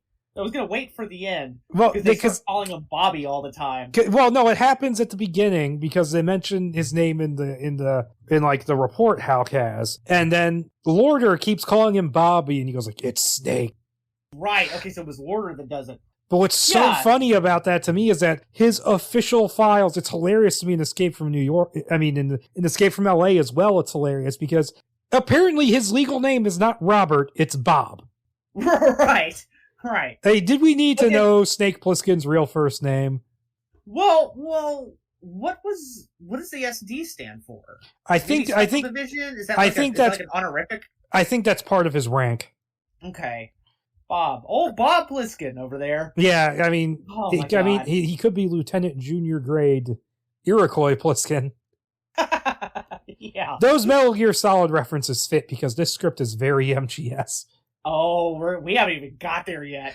Yeah, well, I mean, we've got the kooky team of Special Forces people. And so Snake opens the door, finding a crazed Blandish waiting, still filled with bullet holes. So it's the same woman, apparently. And Turnwheel is in the room behind her, and he tells Snake he doesn't need to kill her. And so Snake enters, and the weapons team surrounds and disarms him, handcuffing him. And Turnwheel offers to take Snake to Rodent Park himself, and they leave in his limo. And on the way there, Turnwheel explains that he owned all the military contractors in LA and helped rebuild things after the quake. And here's where we get it. He specializes in cloning soldiers for all the world's armies, and the mission was intended to test Snake's abilities against clones of his old teammates. And Hulk, along with representatives of other governments, was working with him all along, which means it makes Snake feel he was set up. And then Turnwheel claims that he planned out the night's events, revealing that Blandish was a clone as well. I'm like, yes, I'm sure you planned for Snake to jump on top of a bus and end up at the crazy cult place with the giant head. Yeah, really. I mean, it's loose, but it's so weird. Like, it's so weird. And I mean, absolutely. The Metal Gear references make themselves here. But this was written in 89? 87. So 87. So this is fucking weird. I mean, like, I like it because it's so different. But like, I don't know. I don't know. I'd be curious to know what was going through Coleman's mind when he was coming up with the shit. Yeah, there's a couple interviews with him, but he doesn't really talk too much about a lot of this stuff. He mainly just talks about like he thought this was going to be. Like, he talks about how the ending, he specifically designed it to confuse and anger people. I can see that. Yeah, but so they arrive at Rodent Park, which turns out to be the crumbling ruins of Disneyland, which is kind of what they do in the Escape from LA movie. And what's funny is, like, had you mentioned this in our text, and then I read it in the script, and then I watched the movie again, and I gotta be honest, like, when I saw this movie back when I was a teenager for the first time, I didn't notice that it was Disneyland, and the whole, like, their whole comment about, like, how that thing in Paris put them over just completely went over my head. Yeah, that's a cringy joke in retrospect. Yeah, I've been there, so, yeah. My children need wine. To go back to The Simpsons. It's fucking Disney World. Yeah. Yeah, that's great. And so they've set up, and the park is full of crazies, as Turnwheel says he opens the park up to them once a year. And they've set, I just had a fucking thought. Oh, let's hear This just came to me. This is Disneyland, which has been used for scientific genetic experiments. Is that not just like the Max Landis creature script? No, I know where you're going, but I knew you were going to go there. Great minds think alike. This is what became a Starland. Yeah. And so there's a huge parade for Snake Plissken Day there on account of video star status. And those weird SWAT reporters are also there. And Snake just breaks their camera and they pull out a backup. Yeah, which is cute. And then finally, we get to know what the video star thing is all about. Turnwheel plays one of the videos for the crowd, which turns out to be one of those army recruitment videos, be all you can be kind of things, hosted by a clean-cut, uniformed Snake with both eyes who refers to himself as Lieutenant Bob. Yeah. It's straight up a recruitment video, like the kind you see on TV. Yeah. And let's assume, so we're going to play a game here. Let's assume that this script got made, but it didn't get made until 1998, or 7, or whenever the actual Escape from LA movie came out. This little bit would have been really funny because the commercial that the Marines and the Army were putting out were the ones that people in my generation might remember, very fondly, actually, of a guy running through a American Gladiator style obstacle course, and he fights a giant demon at the end. That's right. Yeah, and I'm like, that would actually be kind of cool, is to see just this short thing, but it's Kurt Russell, and it's Escape from, and it's got a little bit more satire to it. So maybe the demon that he fights has a Stalin, not Stalin, but a Stalin or a Khrushchev type face, because they're presumably still at war with Russia, or maybe because there's a little bit of a Latin America, maybe one of the Brazilian presidents or something like that. And I'm like, oh man, that would be great. That'd be fun. That'd be a fun little throwback. I mean, it's better than those National Guard commercials that used to play before every movie. Oh god, I remember those too. With the 3 Doors Down song. Yeah. Or the Navy Accelerate Your Life commercials with Chief David. Yeah. But okay, so Snake wants to know who made that video. I think he literally says, "Who did this shit? I'm going to kill him." And Turnwheel responds that his cells did, you did, or your cells did. He goes, "Lieutenant Plissken, come up to the stage." Oh boy. And it's a clone of Snake, who only he's shirtless and has long blonde hair. No, it's not Captain Ron. No, it's Kurt Russell from Soldier. Yes, that's what it would be. God, Soldier. the real Blade Runner too? Sure. Air quotes. Yeah, okay. It's it's a clone of Snake. He's clean cut and has both eyes. And Turnwheel explains that this is the latest of several. The first was made from a blood sample taken when he joined the army. And this latest one was taken from a blood sample he left on the broken glass of that window he crawled through earlier. So they have got that accelerated growth down. This is Camino. And Turnwheel restrains the still handcuffed Snake from killing the clone, saying, "You'll get your chance." And he leads them both to the circle in front of the ruined Disney castle. So yes, we're about to have our climax taking place right out front of Cinderella's castle. Yeah, which is awesome. But I got a question for you. There's no explanation for why the genetic cells that they have aren't good enough, right? No, I don't think there is. I think you're meant to assume things or something. Yeah, okay. Because he gets into he gets into this in a second. Okay. And so in the circle are 4 7-foot-tall glass tanks filled with a silvery fluid that we are told is a human body dissolved into a new form with only the faces left. We have Blandish, Drummond, Lorder, and Dargan. And Snoke. Fuck. God damn it. It fits. It's a Disney movie. Yeah, really. Blandish kind of seems out of place here. I kind of wish there was maybe one more member of Blacklight here. Yeah. Or maybe, okay, here's an idea. Maybe, Thorogood? Was that what the guy's name is? Who? The main bad guy? Turnwheel? Turnwheel. I don't know why I said Thorogood. Maybe like a clone of Turnwheel as well. And that, like, because he's described as, like, emaciated and, like, he's not described as being particularly healthy looking. Yeah, he's rolling around in a padded wheelchair. Right. Maybe if you had a clone of him in there too, that could explain why they would need Snake's entire genetic structure. Well, these are the original bodies that are in the tanks. Okay. That have been for some reason they need his original body to dissolve into the silvery protoplasm or whatever. I'm sorry, man. I'm trying to make sense of this. Okay, I'm trying to make this work.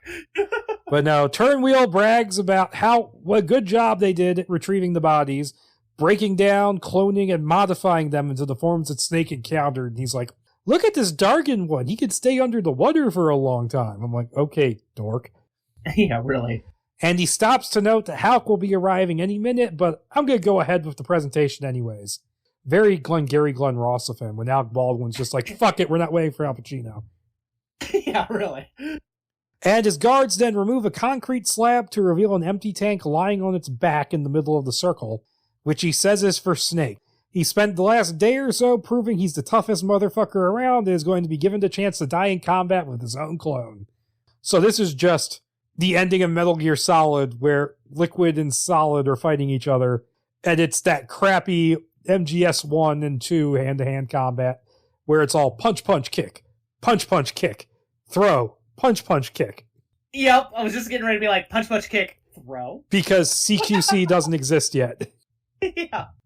So Snake's handcuffs are taken off, he goes to fight the clone. But the clone has also had all of his experiences copied into his mind, and he can predict all of Snake's moves, like a fucking mirror match in a fighting game.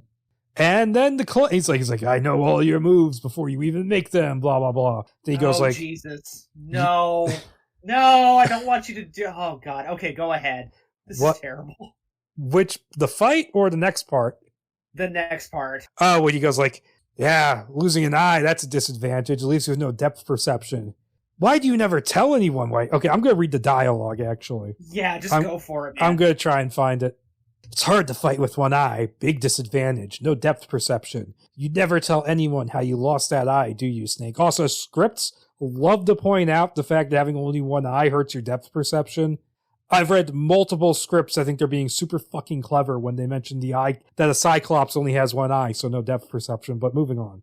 Shut up. He makes an attempt to rushes him. There's a misspelling, but is thrown back. Why don't you want people to know? I said, shut up. You put it out yourself with a 5-inch needle. I'm like, ooh. I actually kind of like that part. But did Snake put his own eye out? It's interesting. It's not what I would expect. But okay, with a roar, Snake attacks again. The clone beats him unmercifully until he is on the ground. The crowd is screaming for blood. You couldn't stand the pain when she died. Tears weren't enough, were they? Listen to them, Snake. They want your blood. So he was sad over a girl, so he poked his eye out.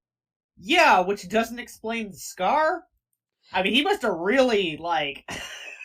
There's a scar? Yeah, he's got a little bit of a scar on his eye. It's hard to see in Escape from New York, but it's really noticeable in Escape from LA. But yeah, he's got a scar along his eye, too. But, it's one thing, I like how this ties into the theme of Snake's regrets. But at the same time, it's kind of like, oh, you poked your eye out over a woman. Now, is it implying that he stuck, like, he was injecting his eye and he just jammed it in there? I mean, 5-inch needle. Ugh. Yeah, I mean, maybe. Dead Space 2 connotations. I have not played, I have only played about a couple hours of the first Dead Space. Oh, man, you gotta play 2. I couldn't get past the fucking asteroids. Ooh. But... I don't know. I don't know how this particular. Didn't they also mention like there's like a bit where he's all like, you learned it from somebody else, and they died too. Everybody around you died. Snake. Yeah. Let me find it. Big dick, solid Snake energy going on here. Yeah. You learned that in Philadelphia. Ernie Wales, remember? A great old man, the 5th Street Gym. You were 12. 6 months later, he was dead. The Snake rushes him. The clone flips him in the air. He lands inches from the vat. Everyone you ever knew died, Snake. Now it's your turn. Yeah, I mean, okay, like, conceptually, a lot of this is great. It's not set up very well. No, it's not set up it's not set up at all. Yeah. Like, all of this doesn't come into play until the last of the Blacklight guys come in. Literally this scene. Yeah, and literally this scene. And, maybe if he had a closer relationship with the other two Arclight. No, this isn't some shitty big screen thing. No, Blacklight. Right. Maybe if he had a little bit more regrets over Drummond and the surfer douche. Well, maybe if he did something where his former members were like fighting against their programming, where like maybe they were sent to kill him, but maybe like there's still conscience on some level, and Snake like is still like a little freaked out over that. You know, yeah, he did something a little bit more interesting with it. But it's like 80s action movie one-liner bullshit. Like maybe if Snake was a little more shook up by what was going on. Right. Like seeing these, because he's very kind of nonplussed throughout the whole thing. Yeah. And this is all like it's frustrating because it's also really cool, man. Like, he's like Tom stuff. It's just he's kind of like the Tom Hardy version of Mad Max, who was just completely he's more annoyed at all the weird shit going on than anything. yeah, all right, yeah. It kind of reminds me of that, like, you know, the whole implied characterization of Chell in Portal, where she just doesn't talk because she doesn't want to give them the satisfaction. Right. But no, like, I mean, he's not really bothered at all by Drummond or Lorder showing up. He's just kind of like, whatever. Yeah. But once again, this is a first draft. Yeah, it is. And my guess is that idea didn't hit Coleman until about this part. Like, until the last of the Blacklight members showed up, and then he started to kind of play around with that a little bit. I would have really liked to have seen Coleman do a second draft. Yeah, that would have been cool. Or get Carpenter and Russell to do a rewrite. Well, we're gonna get there. Or give their input to it, at least.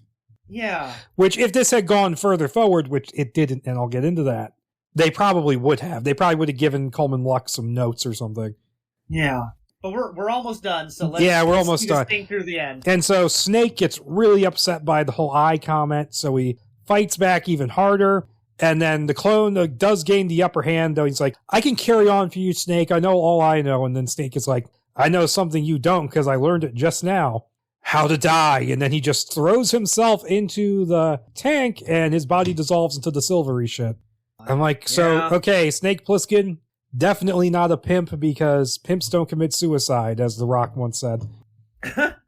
And I'm reading this script out. My wife and I were sitting on the couch, and as I'm wanting to do, like, I'll sit there and I'll read. A lot of times when we're reading these things, I'll get to the climaxes and I'll start reading it to her. And we got to that exact line of dialogue, and my wife, like, she was drawing on her iPad, and she stopped, and she looked at me, and she shot me a look, and then she was like, I'm not listening to you anymore. And then just straight up just went back to her thing. I'm like, God damn it. And so Turnwheel is, like, really happy. He's, like, spinning around in his wheelchair in the spotlight, like, yes, I won. But he doesn't notice the clone lean over the tank, and I have no idea why it does this. I have no idea why anything that happens in this next part happens. But he leans over, touches the swirling snake juice. That sounded really wrong. Yeah. The swirling dozer. But he shudders, seemingly absorbing all of Snake's pain, and bloody tears begin to drip from the eye Snake was missing. So what I'm getting from this is that Snake is so hardcore, even his liquefied corpse can change someone entirely, can take over the clone. Right. I don't understand this. This is almost as weird as getting possessed by a severed arm.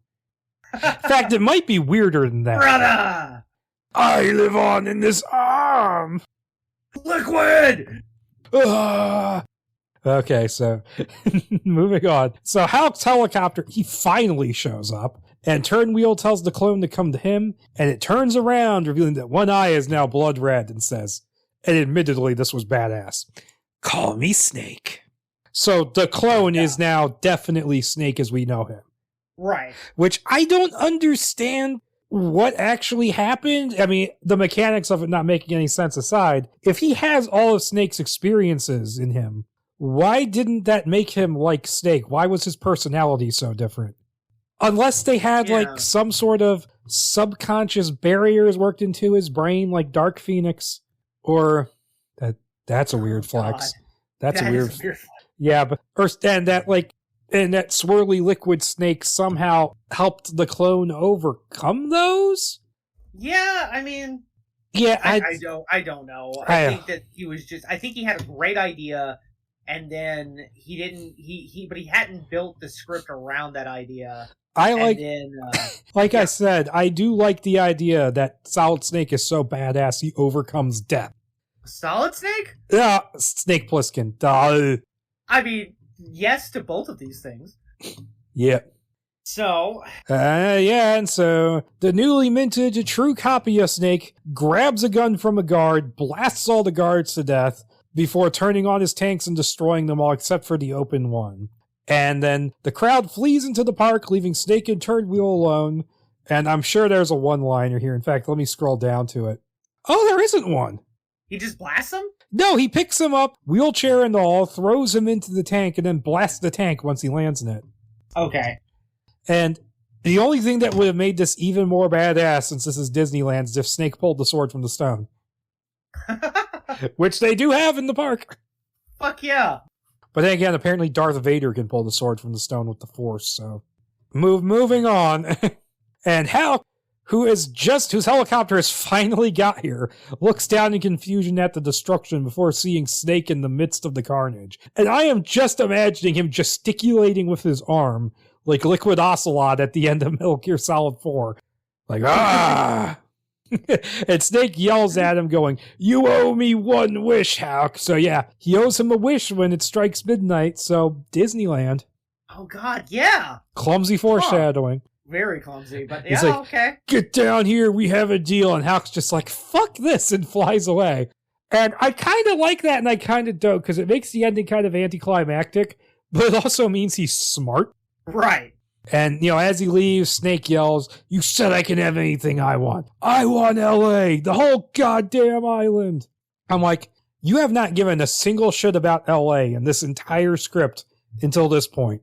This is literally the last page. Yeah. This ending, man, it's so dumb. It's so confusing. Yeah, it is. And then, let's just go ahead and... There's like 2 paragraphs left. Let's finish. Yeah, he's like, "Get back here, you bastard. You said I could have anything I want. Well, I want L.A., the whole damn island. You hear that, Hawk? It belongs to me. Get down here, you son of a bitch."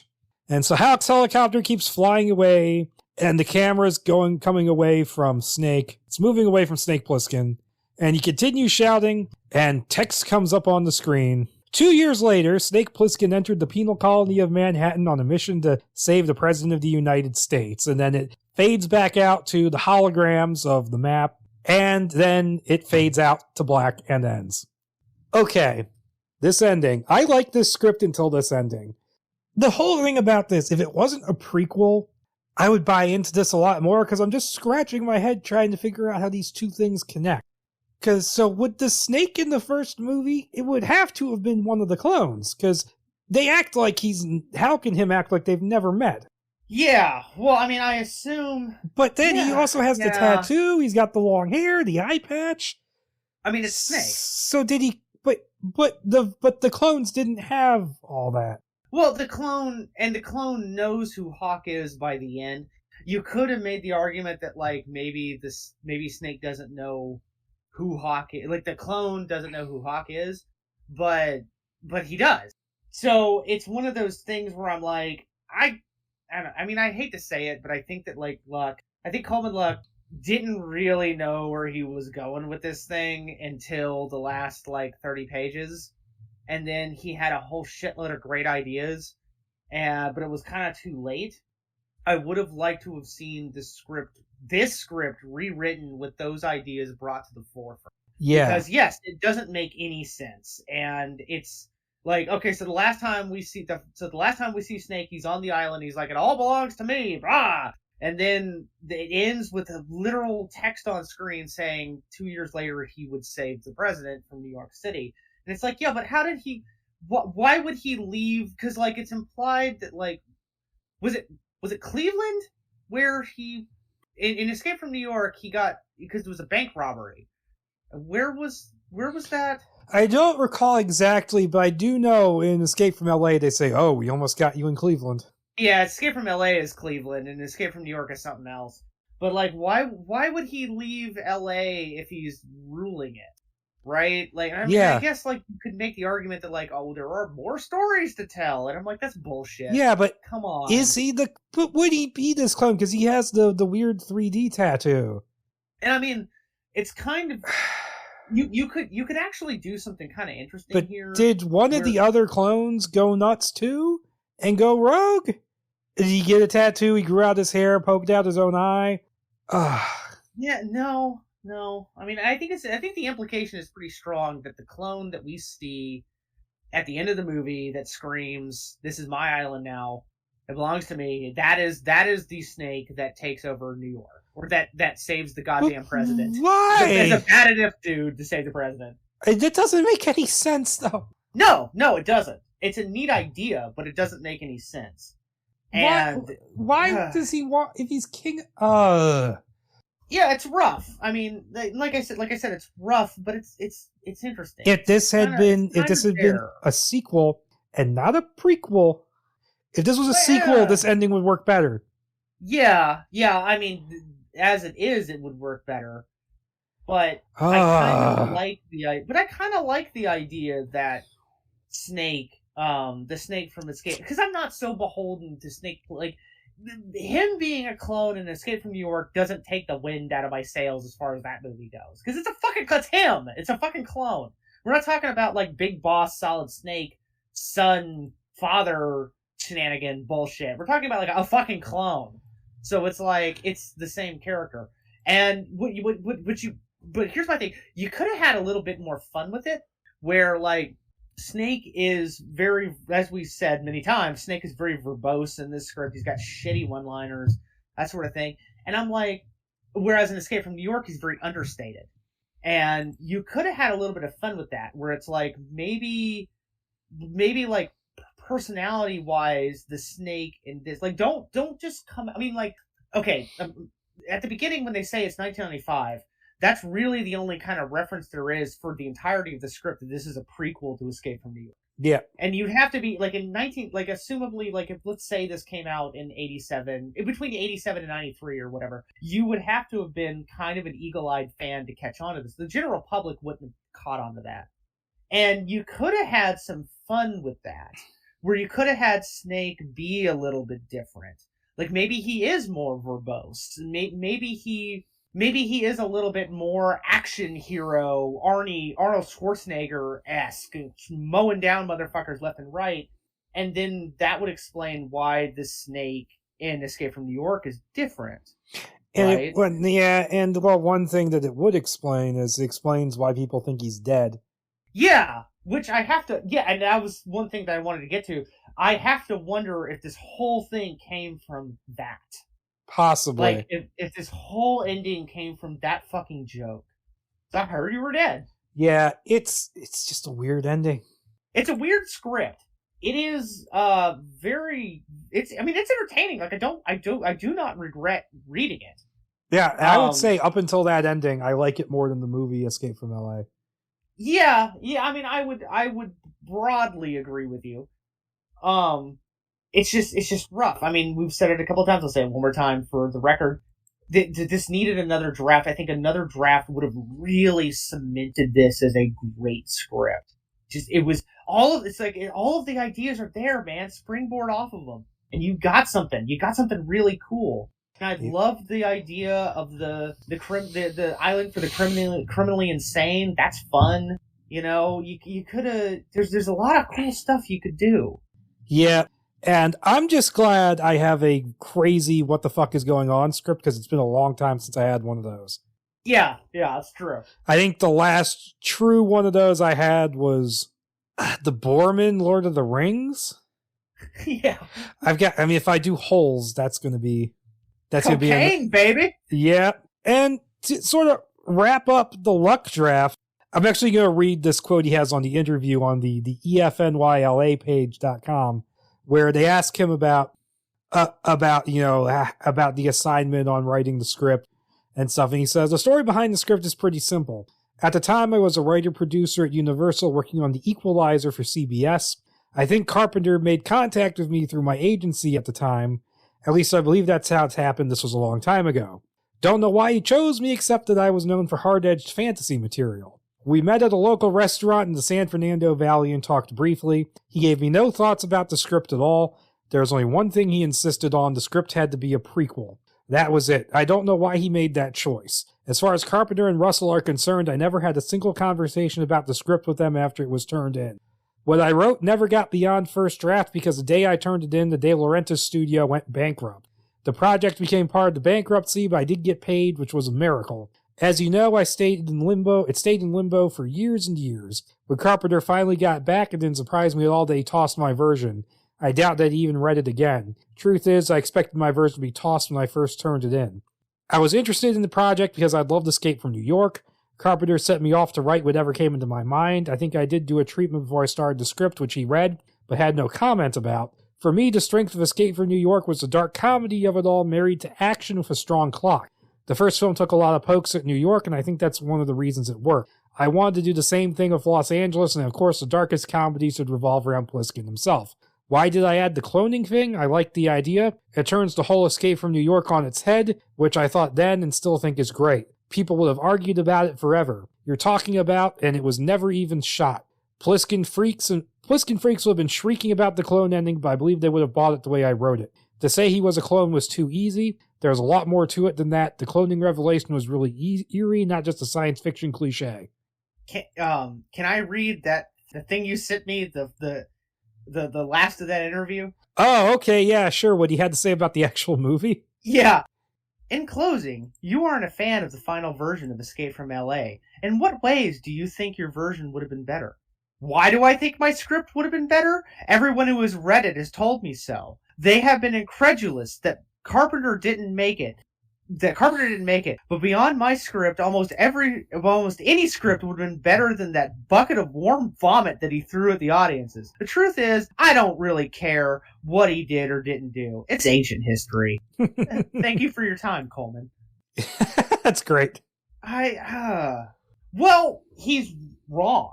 Carpenter really did look at this thing. Yeah. And there's a lot of, not so much in the final version of the movie.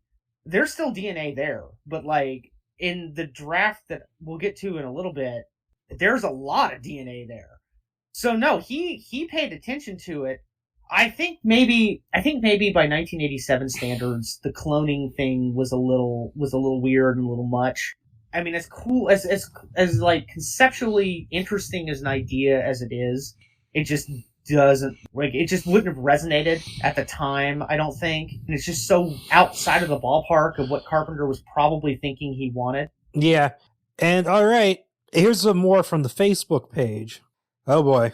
All right, let's go. So it was Russell's idea from the beginning. It was to have LA, which was always their choice, being broken off from a giant earthquake. Carpenter on Luck's script. It was interesting and had some really fine scenes in it, but as a whole movie, it wasn't what we wanted and was a bit too jokey.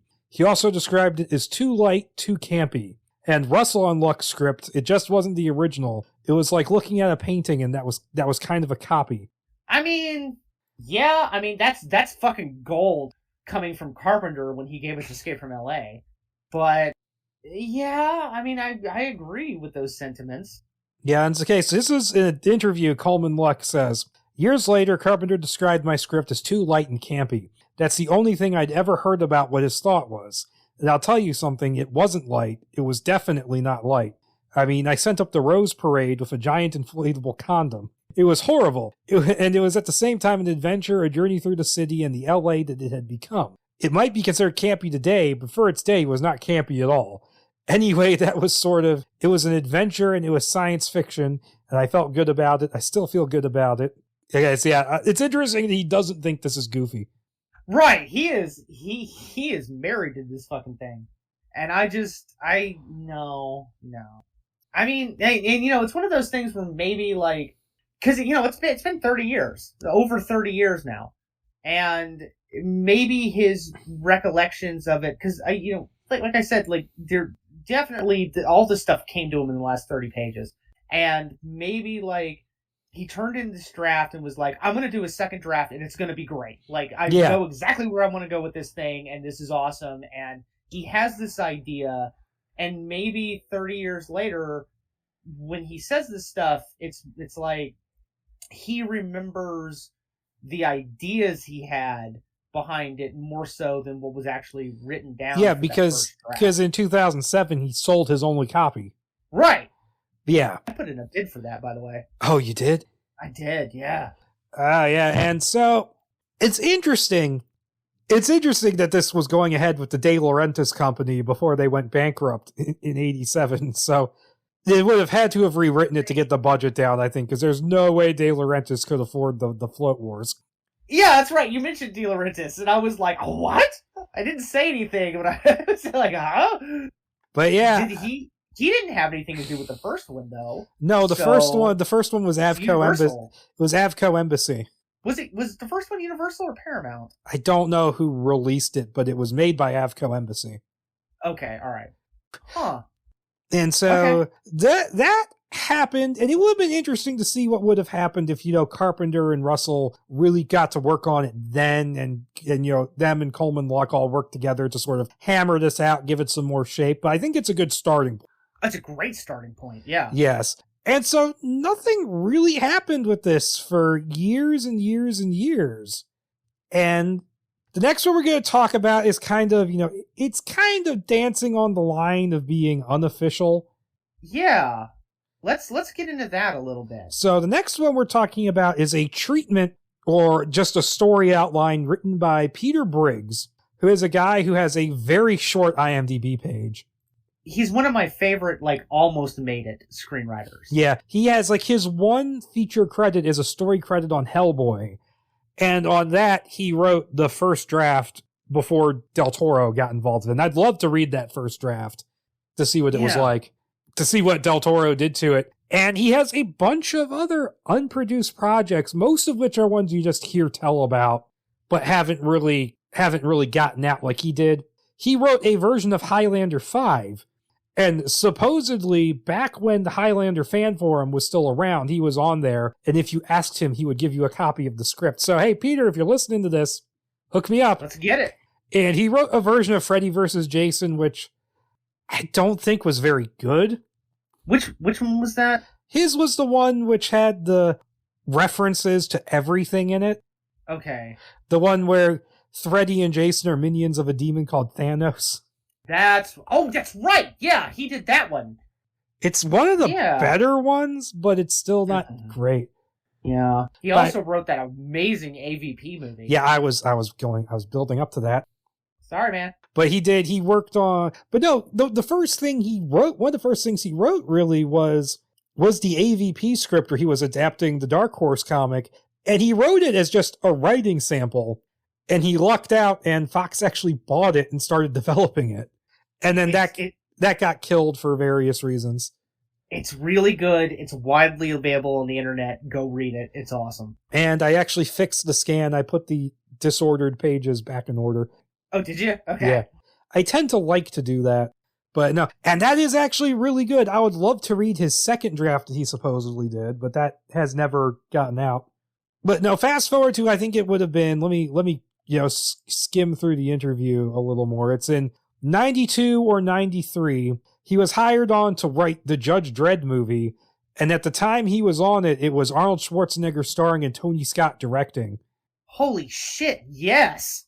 And it was just an absolute mess, and he didn't like it. It was a work-for-hire job that he describes himself as being a dancing monkey working for a bunch of organ grinders.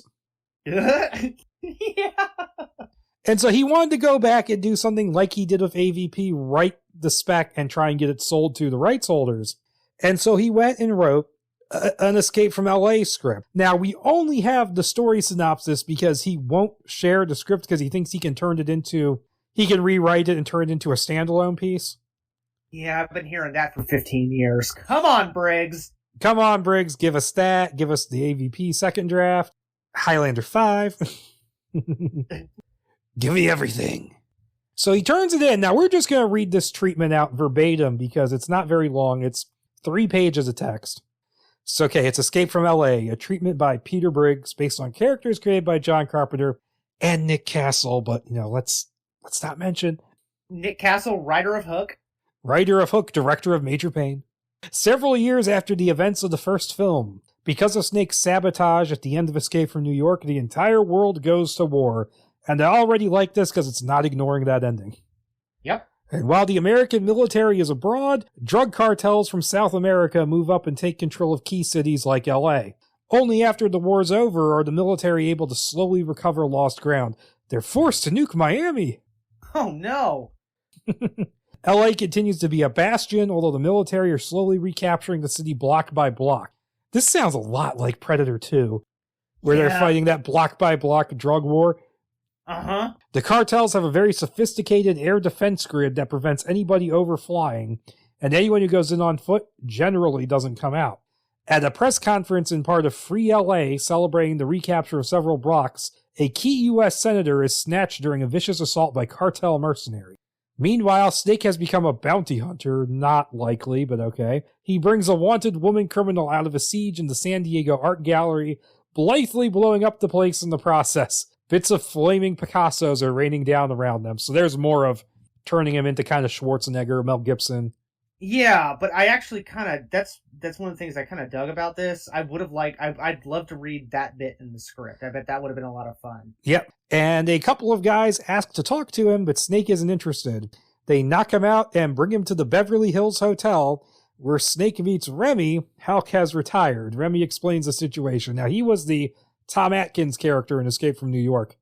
Oh, that's right. Okay. Which I wish they did this in the actual Escape from LA, because what they do in the movie is that obviously Lee Van Cleef has passed away. So they just insert a very similar character played by Stacy Keach. Right. Like, it feels like they were thinking, like, it feels like they didn't know what to do without Hulk, so they just created a character that was just like him. And it would have been great just to get Tom Atkins and his mustache back in the series. Of course. It would add like a little bit of DNA connectivity there. Yep. And so Castaneda, the leader of the LA cartels, has the senator and is holding him hostage, threatening to kill him unless the government sees the land there's a lot of misspellings here. Cease the land reclamation deal. The problem is, this senator is vitally important in a congressional vote that's going down next week. Without him, the military budget is going to be severely axed. That's really funny. Remy has already sent a team in to get the senator back. They came out with little pieces. Snake could care less. He's about to go, and Remy shows him a tape from the conference. The leader of the mercenaries was Snake's old pal, Fresno Bob. Dun, dun, dun. Yep. Remy explains that Bob wasn't fried during the raid he and Snake made on the Federal Reserve. They offered him a deal into South America during the war. Bob accepted, but when he got there, turned on his team and killed them all. Snake can't believe this. Bob was Blacklight, special forces like himself. Even though Snake has no love for the government, he can't believe that Bob would have gone working for scumbags like the cartel. Snake accepts the assignment. So yeah, interesting direction to take this in. Yeah? Snake goes to Dreamland, no UFOs, and hooks up with a special forces team, each of them just as nasty as Snake is. Encased inside powered exo-armor fighting suits, they're loaded inside stealth bombers and sent to fly into LA, so Starship Troopers, the book? Yeah, really. I don't know about Snake having a team with him. I mean, maybe. No, I disagree. I think that could be a little bit of fun. Maybe. Depends on how it's done in the actual script. Right. Unfortunately, someone has sold them out to the cartel who are waiting for them. Patriot missiles shoot down the first stealth bomber over downtown LA.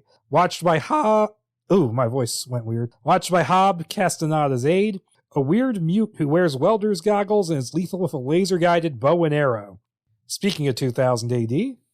Yeah, really. And the remaining team in the second stealth, including Snake, barely have time to deploy before that too is shot down.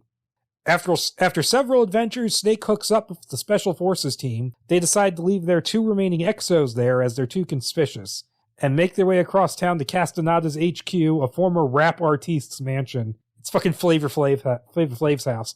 Really? Yeah. More adventures ensue, and they eventually make it into the sewer system via the LA subway. In a carefully coordinated raid with the Special Forces guys knocking out the mansion defenses, while Snake gets inside using a Long Rider cloaking coat. Everything goes wrong. Snake is captured and brought before Castaneda and Bob. Snake confronts Bob, who has changed so much Snake barely recognizes him. In Castaneda's mansion, Snake meets up with a hooker and the senator, who is completely out of his head on drugs. Snake manages to escape just as the remaining Special Forces guys stage an assault on the mansion with their exo armor. Unfortunately, Bob has recovered an exo that Hobbs saw crash down in the LA County Reservoir.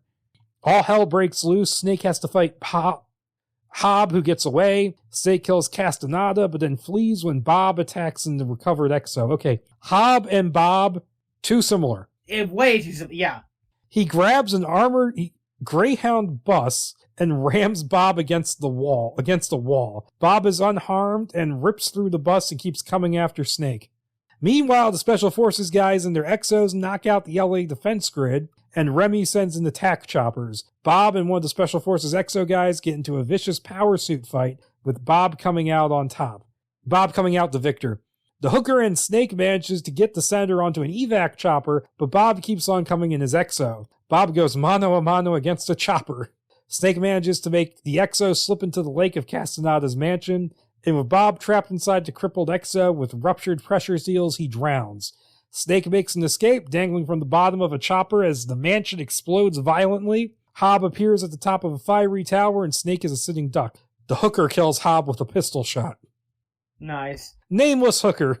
Yep. They arrive back in free LA, and the senator and the hooker are bundled into a limo. As Remy talks to Snake and the hooker is busy inspecting the goodies on offer in the limo, the drugged up and abused senator takes the pistol and shoots himself in the head. Snake shakes his head as pandemonium breaks out. Fucked again, he offers, before walking off into the night. So interesting to note that LA is not an island in this version.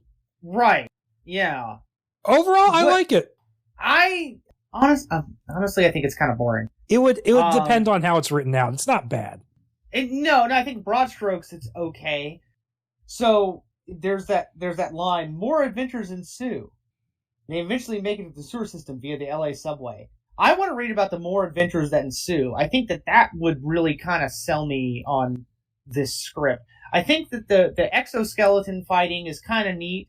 Little bit of shades of Aliens and Starship Troopers. It's kind of a cool thing because, like, you know, it would be neat to see that happen. And bringing back Fresno Bob is always fun, but it's kind of, I don't know, maybe it's because we did the Coleman Luck Draft and then we did this, that the Coleman Luck Draft is so fucking weird and all over the place and strange, and this is more, I don't want to say down to earth, but it's a little bit more, it's a little bit more straightforward. It doesn't really feel like there's anything in this that we just got in reading that, you know, is weird and truly strange or truly out of left field. It very much is just kind of not a by the numbers sequel, but kind of is. And as it's written like this, it's a little boring to me. I would love to read Briggs' full draft. I'm sure that is much, like, after having read his other stuff, I'm sure it's much better. But yeah, it's kind of hard to tell just with this. Yeah. And so what happened with it was that Briggs took it to his agent who had helped him sell the Alien vs. Predator spec, and he gave him basically, and with this one, he gave him a firm and decisive no. And it was because it was an Avco embassy property, and they had gone bust, and the rights were all over the place, and he said there's no one they could sell the project to, so he refused to send it out. And so he said he can't remember how many months passed, maybe almost a year. One day I get a call from British journalist Alan Jones, a friend of mine who was organizing a fantasy horror festival at the National Film Theatre on London's South Bank. Although Alan didn't know I'd gone through this demoralizing process with LA, With the LA script, he knew how much I loved Carpenter, and they'd managed to get Carpenter's new movie, In the Mouth of Madness, for a festival-exclusive world premiere, the 29th July 1994. Not only did they have Carpenter for an onstage Q&A following the movie, but Alan said there was a VIP reception party afterwards for the festival in general. Would I like to go? He immediately got back onto his agent. He formulated a plan. I had his assistant, William Morris, coordinate a copy messengered over from the LA office to arrive at Deborah Hill's production company in California. This is really poorly spaced out text here. At the precise time I'd be meeting, or hoped I'd be meeting Carpenter at the after party in London. So that LA copy was officially and properly agency sent and represented legally as it ought to be. On the showmanship side of this heist, I also got the London office to make me a copy of the script with the regular blue William Morris covers to take with me to the NFT. I don't think I've ever been as anxious watching a movie as I was that night watching Mouth of Madness, sitting in the audience and willing time to speed up. Afterwards, Carpenter gave his Q&A. I was so focused on the task of getting to him, I honestly don't recall a single reply he gave. Afterwards, I bolted up to the reception party. Carpenter was milling around, introduced to all and sundry. I circled nervously, waiting for the right moment until Alan saw me and waved me over. I've since read an interview of Carpenter where somebody mentioned to him meeting him at the party. John's reported version of the event. While I wouldn't say it was entirely accurate, he was in pretty high spirits from the occasion. It was the world premiere of his movie, to be fair, and his attention was fairly distracted, but let's say I'll gloss over that. Regardless, Alan introduced me. Blah, blah, blah, blah, blah. Blah, blah, blah, blah.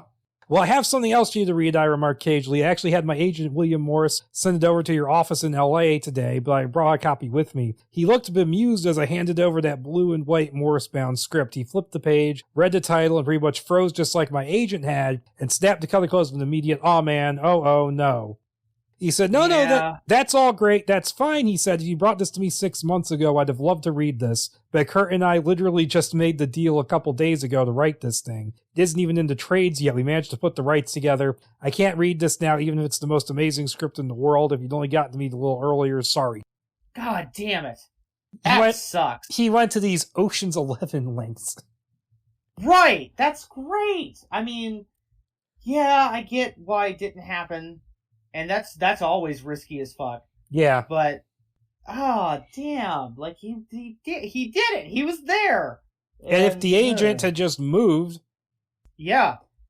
Yeah. But yeah, that was that. And we got the Escape from LA we all know and love? No. I mean, kind of. Now that sort of covers all, like, the unproduced versions. And this leads us into what would be the first draft of the actual movie that we got, which I didn't actually read this because I didn't think I would have to. This was entirely your idea. Yeah, this was my idea. I wanted to see, because there's like 5 or 6, I think there's like 5 drafts of the Carpenter Hill version of this movie. And I was curious to just read the first one and see how that matched up against the movie that we got. And it's pretty much there. So I can only assume that the other 4 drafts, including the draft that Russell supposedly helped write, are just them whittling away the Coleman Luck stuff. Yeah, it would sound like it because we were talking about how there was like all those little Coleman Luck things that were still in the movie. Right. There's a little bit more in this version, but there are some pretty big differences, especially how do I put this? Scenes that kind of echo bits in the movie we got, but are different and much better. So we're just gonna, broadly, this script, the Deborah Hill, John Carpenter first draft, is the same as the movie, except better in always. Like this, if they had just shot this, I think we all would have been pretty happy. Oh. It still has some problems. It's still got the surfing scene, but it's not blown out like it is in the movie. I think it's 2 paragraphs. Oh wow. So yeah, so that's not there.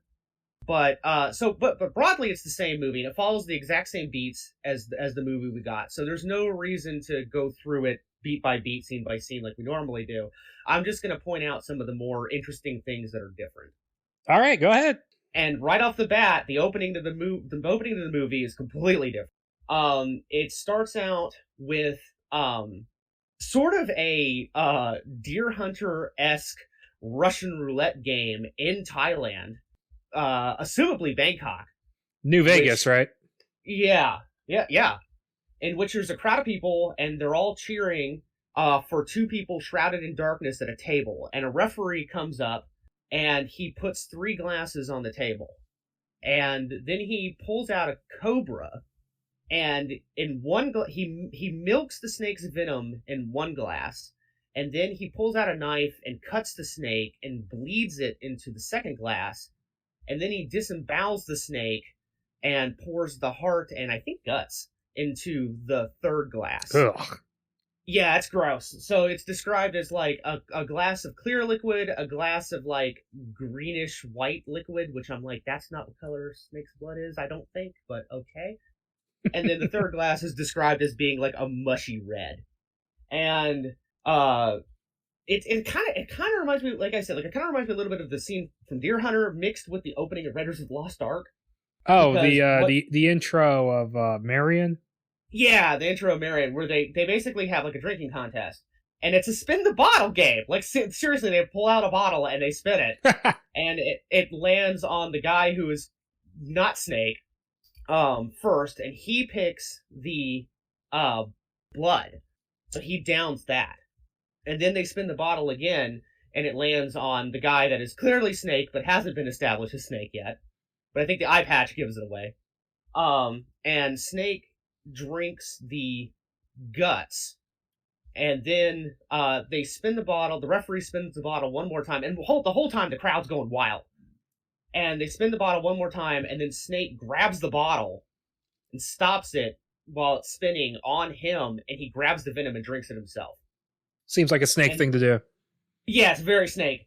And then the crowd goes wild. The bets are coming in.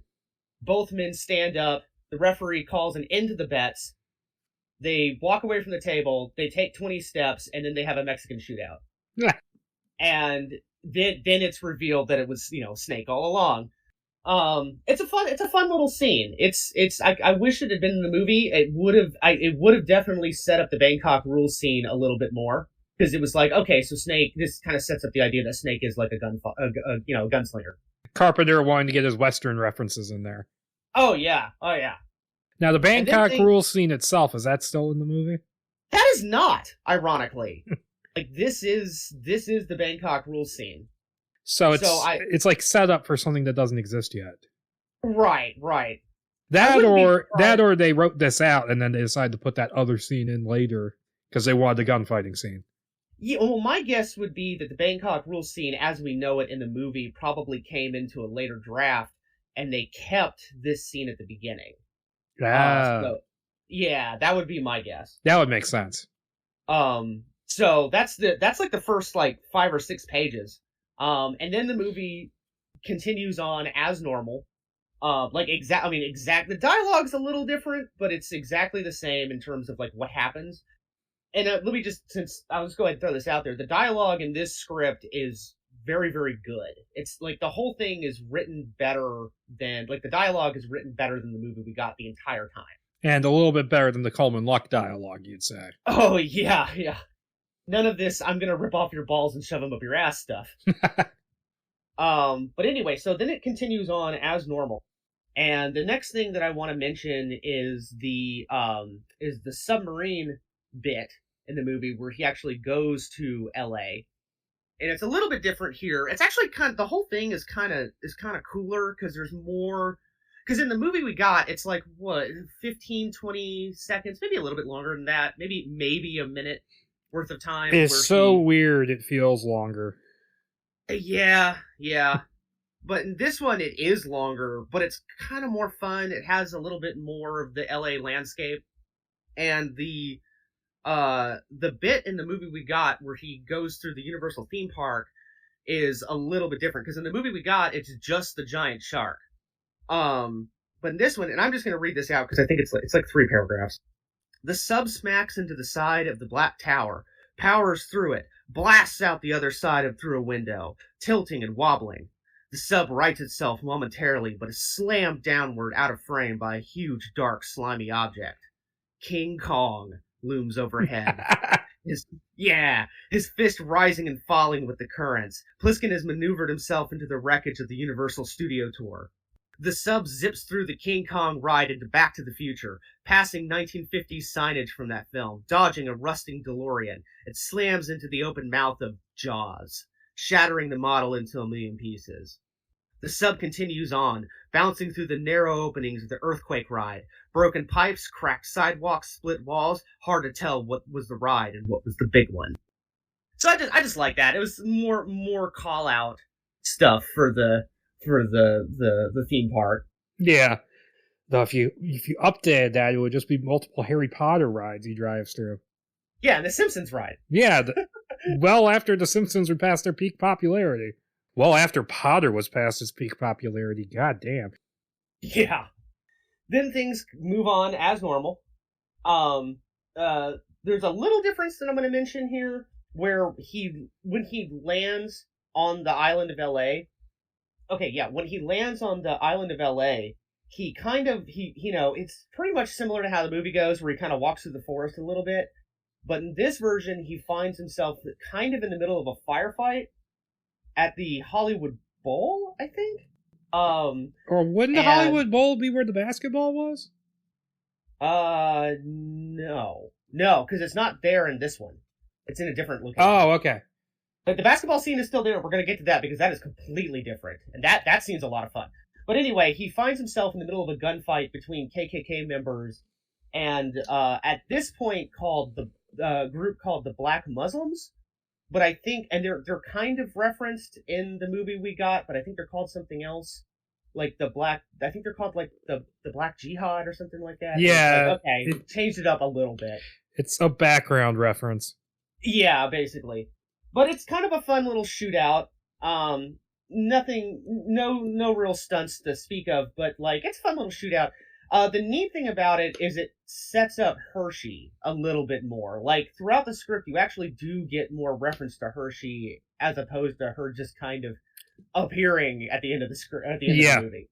And then the movie continues on as normal. One thing that I think is kind of interesting is my reading of Pipeline, who was Henry Fonda's character, right? Peter Fonda.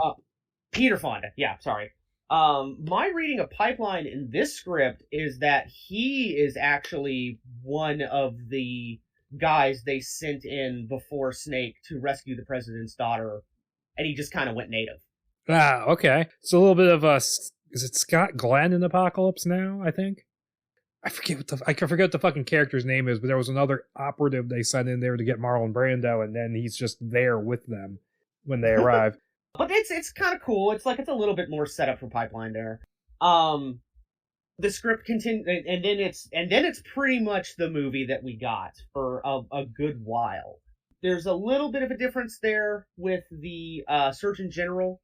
It's very much a mixture of the Surgeon General and the Trapjaw character from the Coleman Luck. There's a little bit more to him, which is fun. I would have liked to have seen, like, anytime that like there was the opportunity to have more Bruce Campbell. I'm all for it, man. Especially more than what we got in that movie. Yeah, all 1.5 minutes of it. Yeah, the guy that lives under the sewers with the fake eye is in this script. Oh, that's cool. So he made it over from the Luck version. Okay, and then there's a little, and then here we go into something that's kind of that's I really wish had made it into the movie. There's two things here that I really wish, and the same thing happens. Back to the Stars. Eddie captures Snake, takes him to Cuervo, and is there? I have to ask: Is the treadmill scene in it? No, thank God. Thank God. No, that's completely different. It's completely different. So you don't need to say what it is. I'm just glad it's not there. Oh, no. That's what we're getting to. Oh, okay. In this version, Cuervo is actually kind of an interesting leader. So in the movie we got, Cuervo's just like an asshole and kind of a pussy. And he beats up Utopia, and he's like an egomaniac.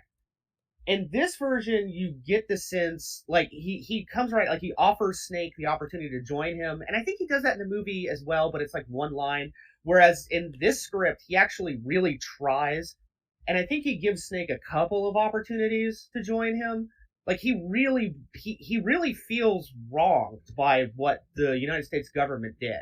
So he's much more of a sympathetic character. He still beats up Utopia at the end, though. Oh yeah, of course. But like you get more out of him, and that's fun. Like like they have this bit where like he's walking Snake around his area, which I think is still the what's it called, the Happiest Place by the Sea or whatever it is, the Disneyland knockoff. Happy Kingdom by the Sea in that version. Yeah, Happy Kingdom by the Sea. But it's showing him like he's the guy that accepts the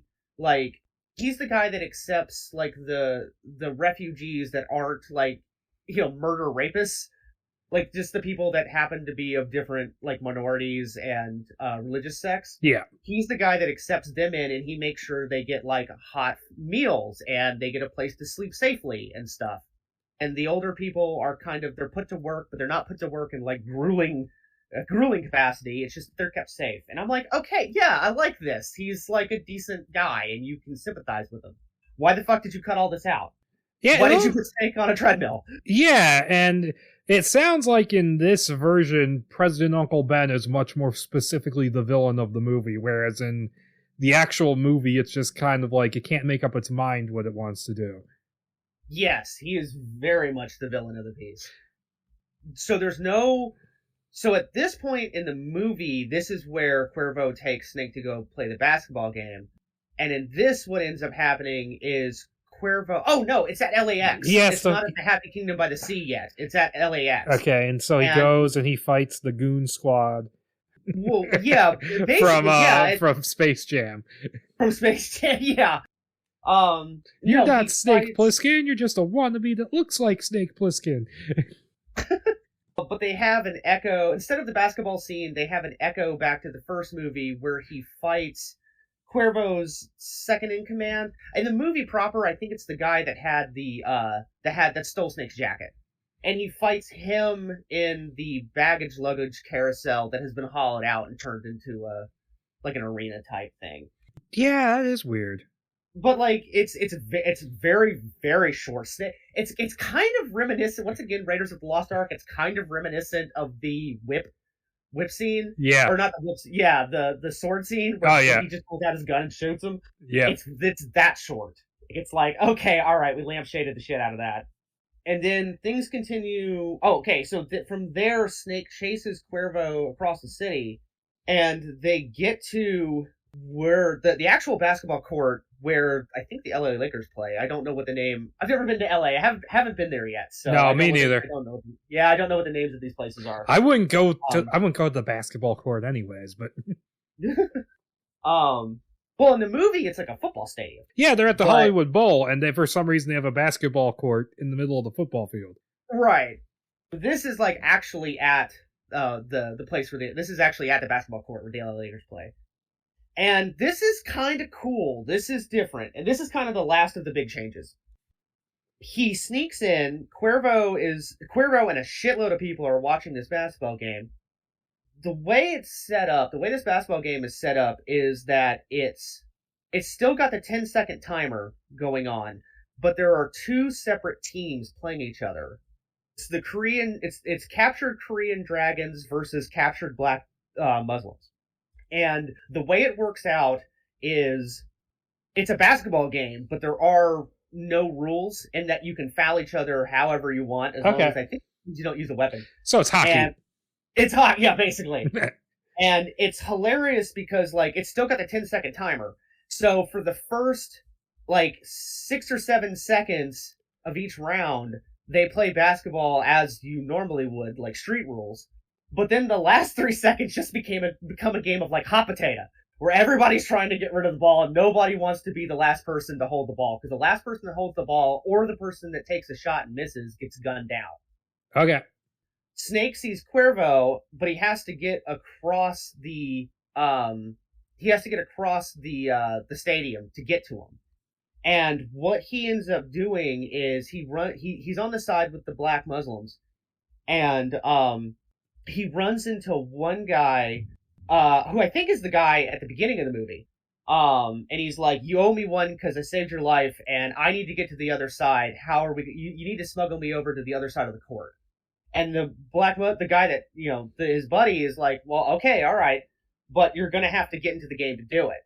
And Snake is like, okay, fine, let's do this. And it's a fun little scene where it's got very Spielbergian stretching and slowing down of time, because this is not 10 seconds. This is like a minute and a half. But it's fun. It's kind of fun to watch them, you know, play basketball for a little bit in an actual game like that. But the same thing happens. I don't think he makes a full court shot. I think it's more like a half court shot. And it's described as even more of a Hail Mary. Because I think he gets, like, knocked upside the head, and it's, like, the whole room is kind of spinning, and he just, like, says, fuck it, and throws the ball as hard as he can, and it just happens to go in, and Snake's like, oh, shit, that actually works.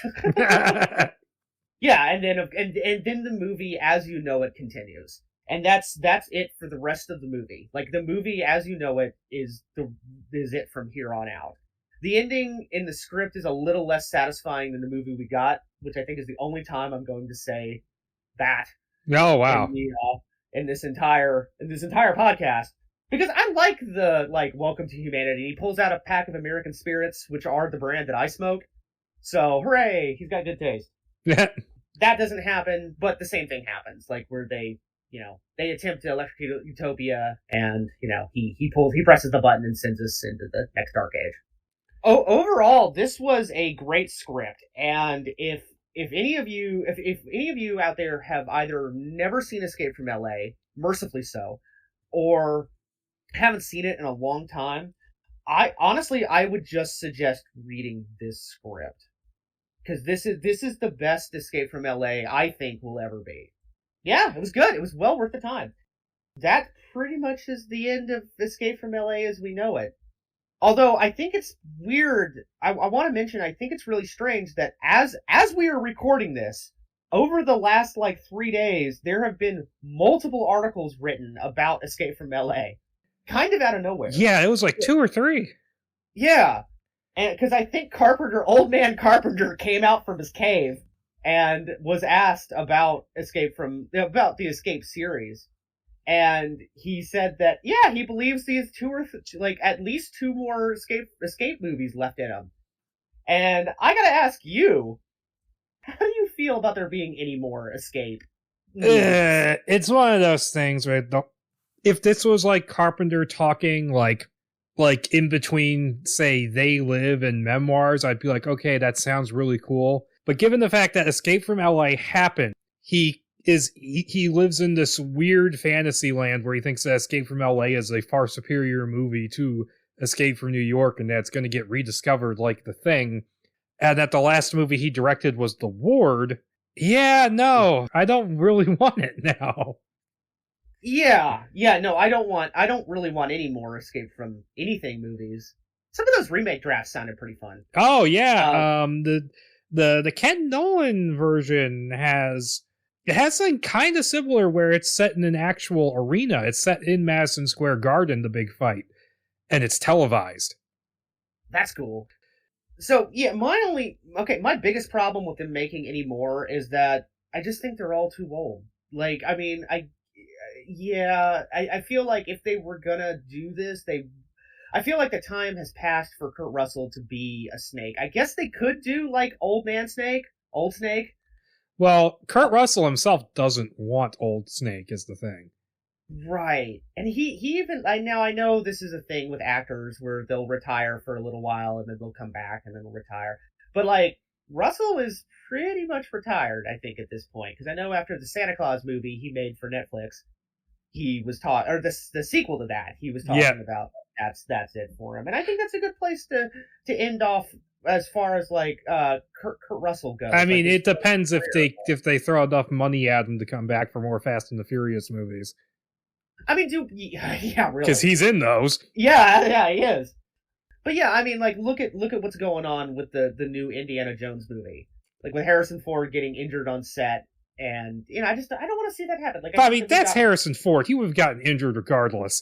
That's true. I mean, the dude had a fucking door fall on him on Force Awakens, and he did. And there's a lot of shots in Temple of Doom that are not Harrison Ford because he hurt his back. Really? Okay. Yeah, he wrenched out his back or something, and so there's a lot of long shots where it's a stand-in. prone to accident. Yeah, and the guy who, he embodies the fly yes, land no.